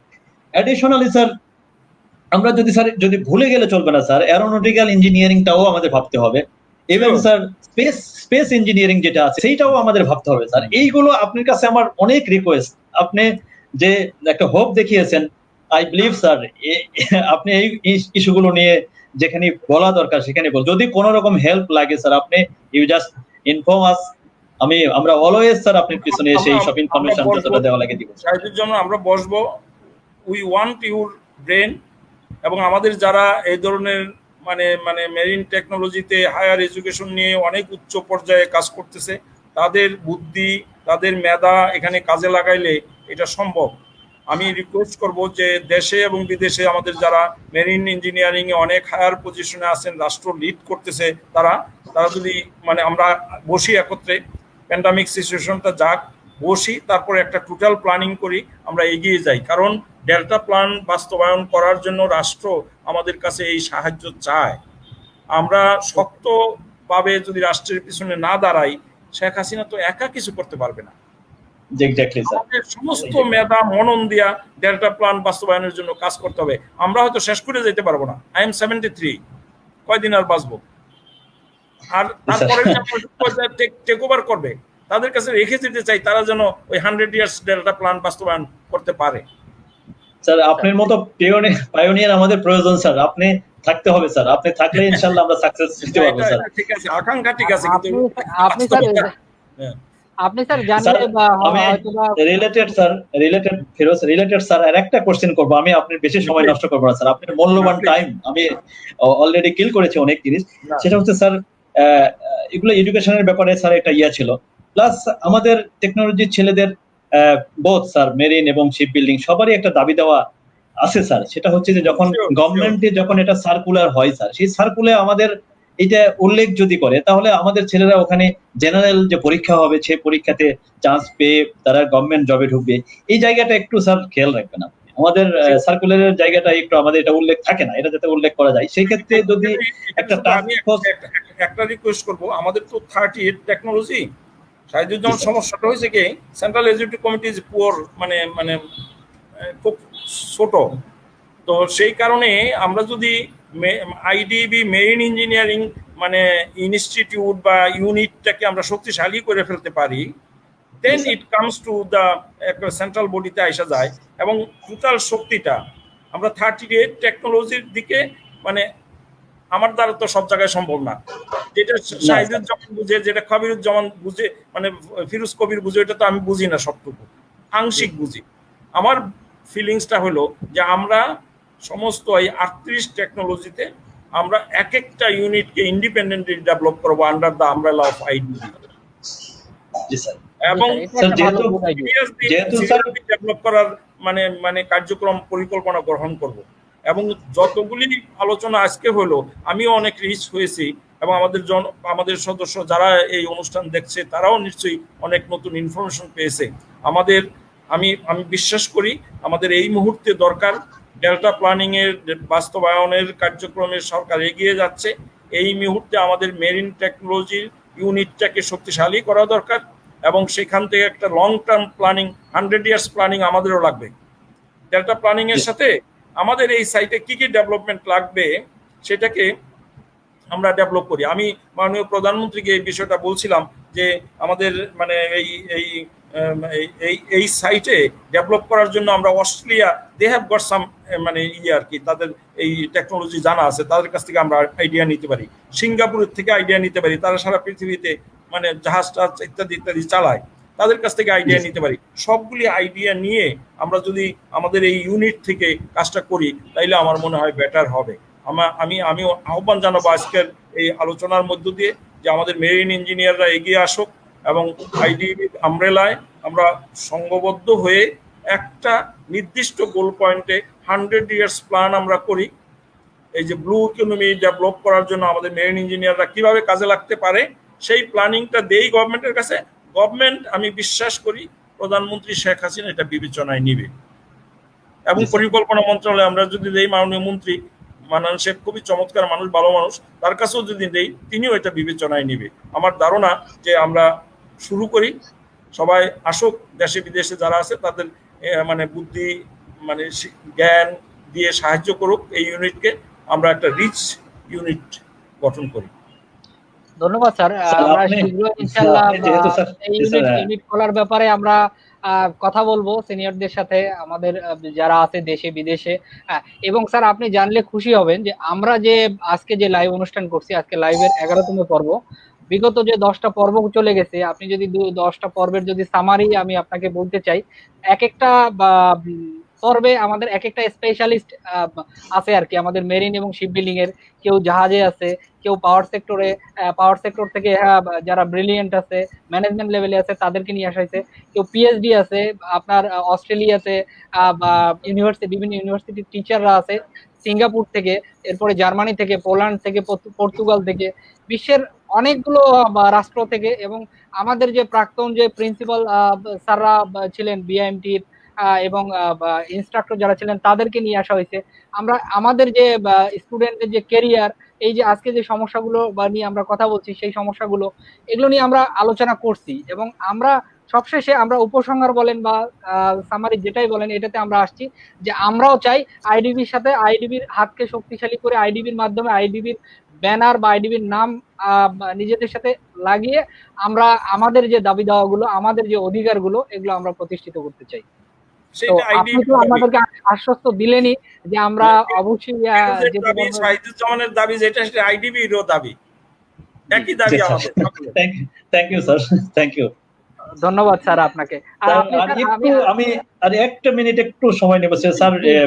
ফিরোজ কবির এটা বলেছিল স্যার, ওনাদের যে এসডেপ যেটা আছে, আমাদের টেকনোলজির স্যার স্টুডেন্টরা যেটা ওখানে কাজ স্টুডেন্টরা করে, সেটা হলো আইডিএমইবি নামে একটা ইয়ে আছে, এসএমইবিটা এটা এক্স স্টুডেন্ট যেটা বের হয়ে আসার পরে ইয়ে আছে, এই ধরনের আরো কিছু আছে। সবগুলোকে সমন্বয় করেই স্যার ইনশাল্লাহ আপনার সঙ্গে আমরা কথা বলে, আপনি যেহেতু ইনভাইট করছেন আমাদেরকে, আপনার কথা বলে আপনার কাছে গিয়ে আমরা এই দেশের এবং শেখ হাসিনার মাননীয় প্রধানমন্ত্রীর নেতৃত্বের যে ডেল্টা প্ল্যান, এবং এটার জন্যই আমরা যেটা সুন্দর হয় স্যার, সেই প্রস্তাবটা দিয়ে আমরা সেটাতে ইউনিভার্সিটি করতে হবে, এডুকেশন, হাই এডুকেশন করতে হবে, এই সবগুলো নিয়ে আমরা করবো ইনশাআল্লাহ স্যার। এবং আপনার মতো পায়োনিয়ার দরকার স্যার, আপনি আমাদেরকে সময় দিবেন, এটাই সবাই দরকার। আমি সেন্টার পয়েন্ট হইতে পারি, আমি মাঝখানে বসে থাকতে পারি চুপ করে, কিন্তু কাজটা করতে হবে আমাদের সকলের, কাজটা আমরা সকলে মিলে করতে হবে। তো থ্যাংক ইউ ভেরি মাচ আজকে আলোচনাটা অর্গানাইজ করার জন্য। যারা আমাদের এই আলোচনা শুনলেন, মাঝখানে শহীদুজ্জামান যুক্ত হয়ে আমাদের আরো রিচ করেছে, আমার পক্ষ থেকে আন্তরিক ধন্যবাদ যে আমরা অনেকদিন হলেও আমরা ভালো একটা আলোচনায় মিলিত হতে পেরেছি। আমরা রাষ্ট্রের বৃহত্তর স্বার্থ, জনগণের বৃহত্তর স্বার্থ আমাদের সকলকে মনে রাখতে হবে। এক একজনের পিছনে রাষ্ট্রের মিনিমাম 8 লক্ষ টাকা ব্যয় হয় to be a engineer, to be a diploma engineer. সুতরাং আমরা রাষ্ট্রের কাছে, জনগণের কাছে আমাদের দায়বদ্ধতা আছে, আমাদের সেই কারণে আমাদের অঙ্গীকার আছে রাষ্ট্রটাকে এগিয়ে নিয়ে যাওয়ার। সেখানে আমাদের সকলকে ঐক্যবদ্ধভাবে, সংঘবদ্ধভাবে কাজ করতে হবে। আমি ধন্যবাদ জানাই ফিরোজকে। ফিরোজ কয়েকদিন থেকে অক্লান্ত পরিশ্রম করছে, আমাকে বারে বারে রিমাইন্ড করেছে, আমাকে বারে বারে বলেছে। আমি আজকে সকল প্রোগ্রাম ক্যান্সেল করেছি, কারণ আমাদের মিটিং হয় প্রায় প্রতিদিন রাত্রে 8টা থেকে। জানি আমি স্যার যে আপনারা এই সময়টা কতটা ব্যস্ততার মধ্যে দিয়ে যাচ্ছেন, এত ব্যস্ততার মধ্যেও যে আপনি স্যার আমাদের তাকে সাড়া দিয়েছেন, মানে দেখা হবে, কথা হবে, এবং নিশ্চয়ই আমরা যোগাযোগ রাখবো ইনশাল্লাহ, কথা হবে স্যার। হ্যাঁ, আপনাকে অনেক অনেক ধন্যবাদ স্যার আমাদের সাথে যুক্ত হতে। আপনার আসলে অনেকগুলো সময় আমরা নষ্ট করে ফেলাম। তা আপনি স্যার সুস্থ থাকবেন, ভালো থাকবেন, আর সুন্দরভাবে ঈদ উদযাপন করবেন। আপনাকে আবারও ঈদের শুভেচ্ছা, ঈদ মোবারক। আপনি যদি আমাদের মেরিন এবং সবাইকে ঈদ মোবারক। ধন্যবাদ স্যার, থ্যাংক ইউ। আপনি আমাদের বাংলাদেশের মেরিন এবং শিপ বিল্ডিং সহ সকল শিক্ষার্থীদের, যারা রানিং শিক্ষার্থী আছে, তাদের উদ্দেশ্যে যদি আপনি স্যার কিছু বলতেন আর কি, বলে শেষ করে দিন। আমি মানে যারা এখন শিক্ষার্থী তাদেরকে রিকোয়েস্ট করব, আমি নারায়ণগঞ্জে অনেক আগে মানে বিফোর 30-35 বছর আগে মনে হয় 1-2 বার গেছি মেরিন টেকনোলজি ইনস্টিটিউটে। ওখানকার শিক্ষকদের সাথে লিঙ্কে যোগাযোগ ছিল, যারা আমাদের বন্ধু বান্ধবও ছিল। 30-35 বছর আগে গেছি আমার মনে হয়। এটা মানে অনেক কিছু ভুলে যাওয়ার উপক্রম হয়েছে। আমি মানে যারা শিক্ষার্থী মেরিন ইঞ্জিনিয়ারিং এ পড়াশোনা করে বিভিন্ন সাবজেক্টে, আমি রিকোয়েস্ট করব সবাইকে, প্লিজ কাম আপ। এবং বাংলাদেশ কারিগরি ছাত্র পরিষদ আছে, 4 লক্ষ ছাত্রের সংগঠন বাংলাদেশ কারিগরি ছাত্র পরিষদ। মেরিন ইঞ্জিনিয়ারিং এ বাংলাদেশ কারিগরি ছাত্র পরিষদের একটা শাখা হোক, এবং অতীতে ছিল কিন্তু এটা। আমি ওই মেরিন ইঞ্জিনিয়ারিং এ সেই শাখা গঠন করার জন্যই 35 বছর আগে একবার গিয়েছিলাম, আমার ধারণা 35-40 হয়ে গেছে হয়তো বছর। তো এখন আবার সেটাকে মানে পুনর্গঠন করা দরকার। বাংলাদেশ কারিগরি ছাত্র পরিষদ সারা বাংলাদেশে 4 লক্ষ ছাত্রছাত্রী আর সদস্য, মেরিন ইঞ্জিনিয়ারিংও একটা ইউনিট হোক, এই প্রত্যাশা ব্যক্ত করি। এবং সবাইকে বলি, কাম আপ, সবাই একটু ভালো পড়াশোনা করো। ভালো পড়াশোনা করা ছাড়া কিন্তু কোনো অল্টারনেটিভ নাই। প্রতিযোগিতার যুগে সারা পৃথিবীতে এখন প্রতিযোগিতা চলছে, 4র্থ শিল্প বিপ্লবের যে প্রতিযোগিতা, সেইখানে কিন্তু মানে নলেজ ইজ ইম্পর্টেন্ট, তোমার মানে টেকনোলজিটা ইম্পর্টেন্ট, তোমার মানে স্কিলটা ইম্পর্টেন্ট। এই skill and knowledge you should মানে পারসু, এবং তাহলেই ব্যক্তি জীবনে আমরা সফল কাম হতে পারবো। রাষ্ট্রীয় জীবনে সফল কাম হতে পারবো, এবং আমাদের প্রয়োজন তাই। সুতরাং আমার আহ্বান, নলেজ অ্যান্ড স্কিল দুইটাকে ইয়াঙ্গারদের বেশি বেশি করে পার্সু করতে হবে। আর যারা সিনিয়র তাদের স্কিলটাকে রিস্কিলিং আপ স্কিলিং করতে হবে। এই কবে একবার মানে গাইড পড়ে আসছি আর বই পড়ে আসছি, ওই টেকনোলজি দিয়ে চলবে না। এখন প্রতি মুহূর্তে টেকনোলজিকে মানে লাইফ লং লার্নিং এর মাধ্যমে আমাদের টেকনোলজিটাকে আপগ্রেডেড করতে হবে, স্কিলটাকে বাড়াইতে হবে, রিস্কিলিং করতে হবে, আপ স্কিলিং করতে হবে। এটা আমার আহ্বান সকল ইঞ্জিনিয়ারদের কাছে। জি স্যার, Thank you, sir. ধন্যবাদ স্যার। স্যার আপনাকে স্যার একটা ছোট্ট একটা তথ্য জাস্ট দেওয়ার ছিল আর কি, ওই তথ্যটা আমরা দিয়ে দিই। আমাদের বিআইএমটি যে আমাদের মেরিন এবং শিপ বিল্ডিং এর একটা জিনিস আপনাকে স্যার শেয়ার করতে চাই, যে আমাদের যে জুনিয়র সিনিয়রিটি যেটা আছে, এটা মনে হয় বাংলাদেশে কোনো ইউনিভার্সিটি কোনো পলিটেকনিকে এটা নাই। আমাদের প্রত্যেকটা জুনিয়রের সাথে প্রত্যেকটা সিনিয়রের এখন পর্যন্ত যোগাযোগ আছে স্যার, সেটা Very সে good. পিএইচডি Very করুক good. এবং সে বর্তমান স্টুডেন্ট হোক, এক ডাকে যে কোনো প্রবলেমে যে কোনো সমস্যার কারণে স্যার আমরা সিনিয়র জুনিয়র সব সময় আমরা একত্র মিলিত হয়ে এবং সিনিয়র জুনিয়রটি যে মেইনটেইন করা, অন্যান্য পলিটেকনিক বলেন বা ইউনিভার্সিটি বলেন স্যার, তাদের যে হোস্টেলের যে রুলস রেগুলেশন সবকিছু মিলে একটা নিয়মের মধ্য দিয়ে আমাদের যাত্রাটা যায় বা যাচ্ছে এখন পর্যন্ত স্যার। শিওর শিওর, এইভাবেই তো যাইতে হবে। জি স্যার, আমি যাওয়ার পরে শাহিদুজ্জামানকে নিয়ে আমরা একদিন যাব মেরিনে। ঠিক স্যার আছে, অবশ্যই স্যার, আমরা স্যার সারাদিন কাটাবো ওখানে যেয়ে। আমরা স্যার অলরেডি করছি যে এই প্যান্ডামিক সিচুয়েশন না হলে আমাদের এসডিএফ থেকে এর আগে একটা অনুষ্ঠান হচ্ছিল, আমরা আমি স্যার নিজে গেছিলাম, আপনার চেম্বারে গেছিলাম 2017 সালে, তখন একটা টিম নিয়ে গেছিলাম, আপনার সাথে এখনো ছবিগুলো আছে আমার। তখন Thank আমরা you. আপনাকে ওই আপনাদের ইয়ে ছিল, গণপ্রকৌশল দিবস ছিল, ওই সময় স্যার গেছিলাম। তো আমরা স্যার একটা প্ল্যান করছিলাম যে আমরা হয়তোবা 2020-এ আমাদের প্ল্যানটা ছিল যে একটা মেরিনে একটা অনুষ্ঠান হবে, সেখানে আপনাকে গেস্ট হিসেবে নিয়ে আসবো ইনশাল্লাহ। বাট এই যে প্যান্ডামিক সিচুয়েশনটা যাচ্ছে, এইটা যদি আল্লাহর রহমতে ভালো হয়ে যায়, তারপরে ইনশাল্লাহ আপনাকে মেরিনে ইনভাইট করব, আশা রাখবো আপনি আসবেন। ইনভাইট কেন, this is my room, this is my house. Yes of course sir. Thank you sir. Thank you very much sir, আমি একটা রিকোয়েস্ট করব ফিরোজ কবিরকে। স্যার, আমাদের এক্স আলমগীর স্যার, যিনি আমাদের প্রিন্সিপাল ছিলেন, এক্স প্রিন্সিপাল, উনি, আমি যখন পাস আউট করি তখন প্রিন্সিপাল স্যার ছিল না, কোর্স ইনচার্জ ছিলেন। আর ফিরোজ কবির সম্ভবত উনি স্যার প্রিন্সিপাল থাকা অবস্থায় উনি একটা কমেন্টস করেছে, এইটা স্যার, এই কমেন্টসটা যদি ফিরোজ কবির একটু স্যারকে যদি ইনফরমেশন দেওয়া যায়, এটা স্যার এই কি সম্ভব? কমেন্টটা একটু যদি দেখতেন আর কি, কাজী আলমগীর স্যার একটা কমেন্ট করছে আর কি, আমাদের শ্রদ্ধাভাজন প্রিন্সিপাল স্যার। হ্যাঁ, আমি স্যার এখানে স্যার আমি একটু পড়ে শোনাবো স্যার আপনাকে। হ্যাঁ প্লিজ। জি, এখানে লেখছে স্যার, উনি তো অনেক অভিজ্ঞ এবং রিটায়ার্ড, আমাদের পাশেই থাকেন স্যার, এটা এখানে ইয়াতে বাড়িধারা ডিওইসি থাকে, স্যারের সঙ্গে কথাও হয় আমার মাঝে মাঝে। তো if BMT becomes a university, it will not remain under Bureau of Manpower Employment and Training, BMET. And for this reason, due to bureaucratic policy, BMET will never allow BMT to be a university. এটা sir আপনার জন্য একটা information, kindly এটা আপনি একটু দেখবেন sir. আমরা আরো ইলাবোরেটলি আপনার সাথে যখন ফিজিক্যালি আসবো তখন এটা ইনশাআল্লাহ বলবো। কারেক্টলি বলছে উনি, কারেক্টলি বলছে এটা, মানে প্রিন্সিপাল সাহেব আলমগীর সাহেব যথার্থভাবে বলছে এটা, আমি তো মনে করি ওইরকমই। জি স্যার, উনি এবং স্যারের মাধ্যমে, আলমগীর স্যারের মাধ্যমে আমরা স্যারের অ্যাডভাইজেই আমরা স্যার এই যে আমি যে সমস্যাগুলো কথাগুলো বললাম, এগুলো স্যার আমরা এগুলো নিয়ে কাজ করছি। আর আরেকটা তথ্য স্যার আমি ভুলে গেছি, আসলে অনেক কিছুই ছিল বলার, আসলে আপনারও অনেক সময় নেই স্যার, এই জন্য বলা হলো না। আরেকটা কথা না বলে না, শুধুমাত্র বিআইএমটি বা আইএমটি না, অনেক পলিটেকনিক্যাল স্টুডেন্টদেরও যে সমস্যাটা আর কি, যে ডিপার্টমেন্টাল টিচার যে সংকটটা স্যার, যে পলিটেকনিক বা বিএমটি আইএমটি, বিশেষ করে আমি আইএমটি বিএমটি গুলোর কথা বলবো, যে এখানে যে টিচার নিয়োগ দেওয়ার ব্যাপারগুলো আছে, দেখা যাচ্ছে ডিপার্টমেন্টাল সাবজেক্টের টিচারই নেই, দেখা যাচ্ছে যে শিপবিল্ডিং এবং মেরিনে দেওয়া হয় না 10 ইয়ার্স টেকনিক্যাল এডুকেশনে কোনো শিক্ষক নিয়োগ দেওয়া হয় না, কই থেকে থাকবে শিক্ষক? জি, এবং যারা ডিপ্লোমা পাশ করে বের হয় তাদের যে গেজেট আছে বা এটা তাদের যে একটা অধিকার আছে যে জুনিয়র ইনস্ট্রাক্টর হিসেবে তারা পলিটেকনিক গুলোতে, বিএমটি, আইএমটি গুলোতে জয়েন করতে পারে। ইভেন যদি ডাইরেক্টলি যদি হ্যাঁ গভর্নমেন্টের কোনো সমস্যা থাকে, এটা রুলস তৈরি করতে পারে, প্রজেক্ট ওয়াইজ হলেও তো টিচার নিয়োগ দিতে পারে। আমাদের স্যার, আমি বললাম যে আমাদের বিআইএমটিতে যদি আপনি একবার আসেন, আপনাকে যদি নিয়ে আসতে পারি, আপনি দেখতে পারবেন যে কি পরিমাণ প্রযুক্তি, কি পরিমাণ যন্ত্রপাতি এবং ডিজিটালাইজ যন্ত্রপাতি, সবগুলো নিউমেরিটিক্যাল কম্পিউটার সিস্টেম আর কি। তো এই জিনিসগুলো স্যার চালানোর মতো, এগুলো দেখানোর মতো কোনো কেউ নাই।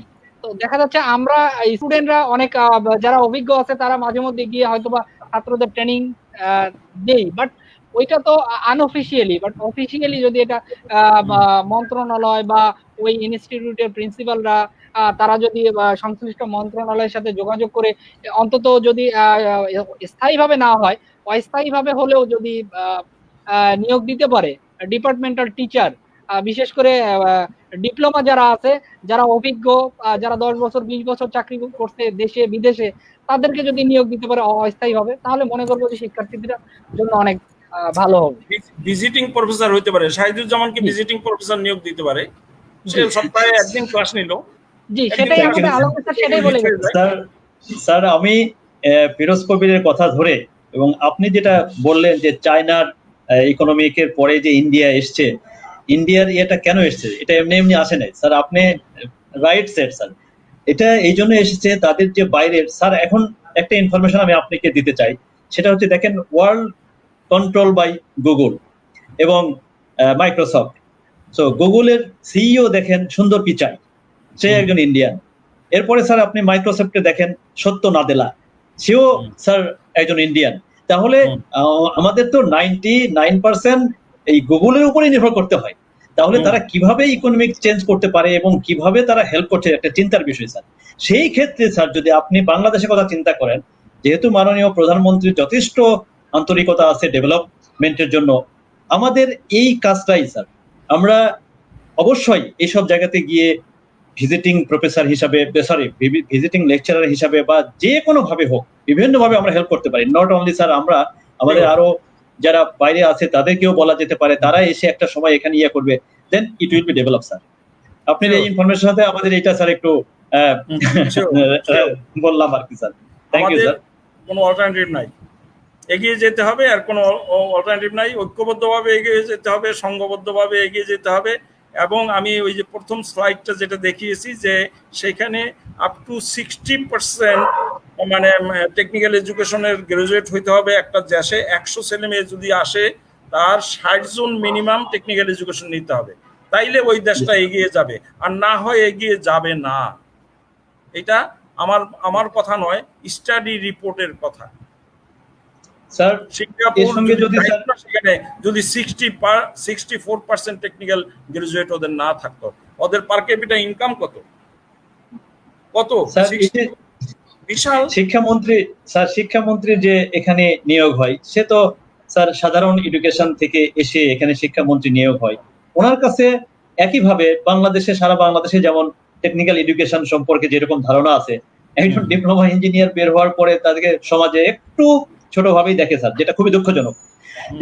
সিমিলারলি স্যার শিক্ষামন্ত্রীও মনে করে যে ডিপ্লোমা ইঞ্জিনিয়ার তারা যে কত দূর নিজেদের পরিশ্রম করে নিজেরা এগিয়ে গিয়েছে, এমএসসি করছে, পিএইচডি। আপনি বললেন thousand student now they are PhD holder but study from diploma.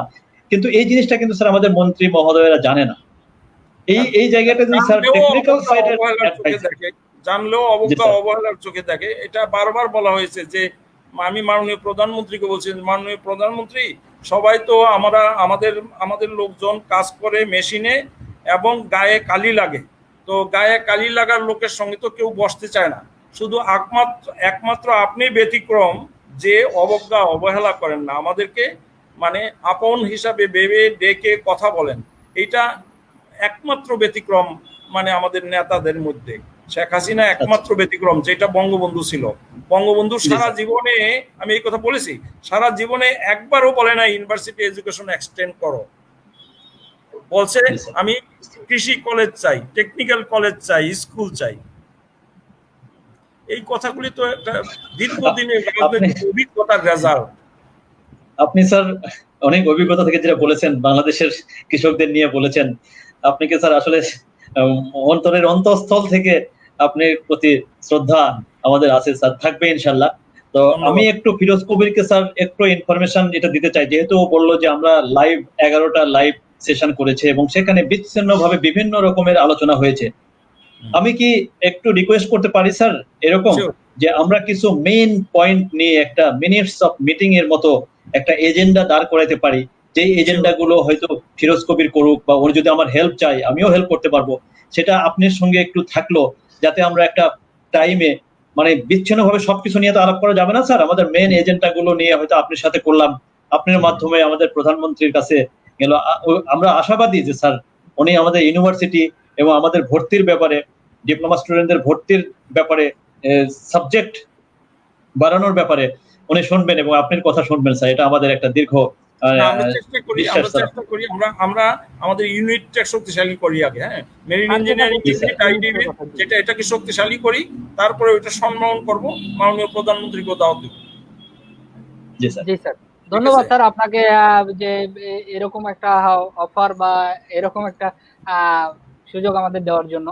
আর শাহেদ ভাই ওইটাই আর কি, আমরা প্রথমে মেরিন শিপ বিল্ডিং মিলে আমরা আইডিবির সাথে ইউনিটিটা তৈরি করে ওই ইউনিটির মাধ্যমে, আইডিবির মাধ্যমে স্যার এরকম একটা প্ল্যাটফর্ম আশা করি আমাদের জন্য তৈরি করবে, যেখানে হয়তো প্রধানমন্ত্রী থাকবে, নয় সংশ্লিষ্ট মন্ত্রণালয়ের মন্ত্রী থাকবে, সচিব থাকবে, তাদের সামনে আমাদের দাবি দাওয়াগুলো আমরা তুলে ধরবো, ইনশাল্লাহ সেইভাবে বাস্তবায়িত হবে। ঠিক আছে, ধন্যবাদ স্যার আবারও আপনাকে, যে খুব গুরুত্বপূর্ণ তথ্য দেওয়ার জন্য। আমাদের স্টুডেন্টরা অনেক অনেক হ্যাপি এবং অনেক অনেক ধন্যবাদ। সবাই কমেন্টস করতে, অনেকের কমেন্টস হয়তো আমি আপনাকে দেখাইতে পারিনি। তো আপনি এতটুকু জেনে রাখেন যে আমাদের শিক্ষার্থীরা শুধু মেরিন শিপ বিল্ডিং না, বাংলাদেশের প্রত্যেকটা ডিপ্লোমা ইনস্টিটিউট থেকে প্রাক্তন এবং বর্তমান যারা শিক্ষার্থী আছে সবাই এই অনুষ্ঠানটা আগে পরে দেখবে। তো যারা দেখছে তাদেরকেও অনেক ধন্যবাদ, আর আপনাকে তো অবশ্যই স্যার। তো ইনশাল্লাহ আবার কথা হবে, দেখা হবে ইনশাল্লাহ স্যার। আমাদের দাবি দেওয়া বা অধিকার নিয়ে আপনার সাথে আবারও দেখা হবে। ধন্যবাদ শাহেদ ভাই, আপনাকেও গুরুত্বপূর্ণ বা কিছু মেরিনের পক্ষ থেকে কিছু কথা বলার জন্য। তো আজকে ধন্যবাদ ফিরোজ দেখার জন্য। আর বিশেষ করে আমি আবার বলবো, স্যারের সাথে একসঙ্গে লাইভে আসার মতো সৌভাগ্যের জন্য আমি অত্যন্ত শাহেদ হামিদ একই পরিবারের সদস্য, তো হ্যাঁ একই পরিবারের সদস্য, তো একত্রেই থাকবে। আমি স্যার আমাদের সমগ্র বিএমটির পক্ষ থেকে স্যার, এসডেপ বলেন, এসএমইবি বলেন, এবং আমাদের আইডিএমই এবং সব স্টুডেন্ট যারা পাস আউট, আমাদের বিভিন্ন টেস্ট, আপনি যেটা টেস্ট কোর্স ছেলে যারা পাস করেছে, সবার পক্ষ থেকে স্যার অসংখ্য ধন্যবাদ আপনি আসার জন্য। আমার পক্ষ থেকে এতটুকু দোয়া করবেন আমাদের জন্য। Thank you sir. আসসালামু আলাইকুম স্যার। জি, যারা এতক্ষণ পর্যন্ত ধৈর্য সহকারে আমাদের অনুষ্ঠানটি উপভোগ করলেন, সবাইকে অনেক অনেক ধন্যবাদ। আবারও সবাইকে ঈদের শুভেচ্ছা জানাই। সবাই ভালোভাবে ঈদ উদযাপন করেন, সবাই সাবধানে থাকেন, সবাই সোশ্যাল ডিস্টেন্স মেনটেন করেন, মাস্ক পরে থাকেন এবং সুস্থ থাকেন। এই বলে আজকে আমাদের অনুষ্ঠান শেষ করছি। আল্লাহ হাফেজ, সালামু আলাইকুম রহমতুল্লাহ। জি, আসসালামু আলাইকুম স্যার।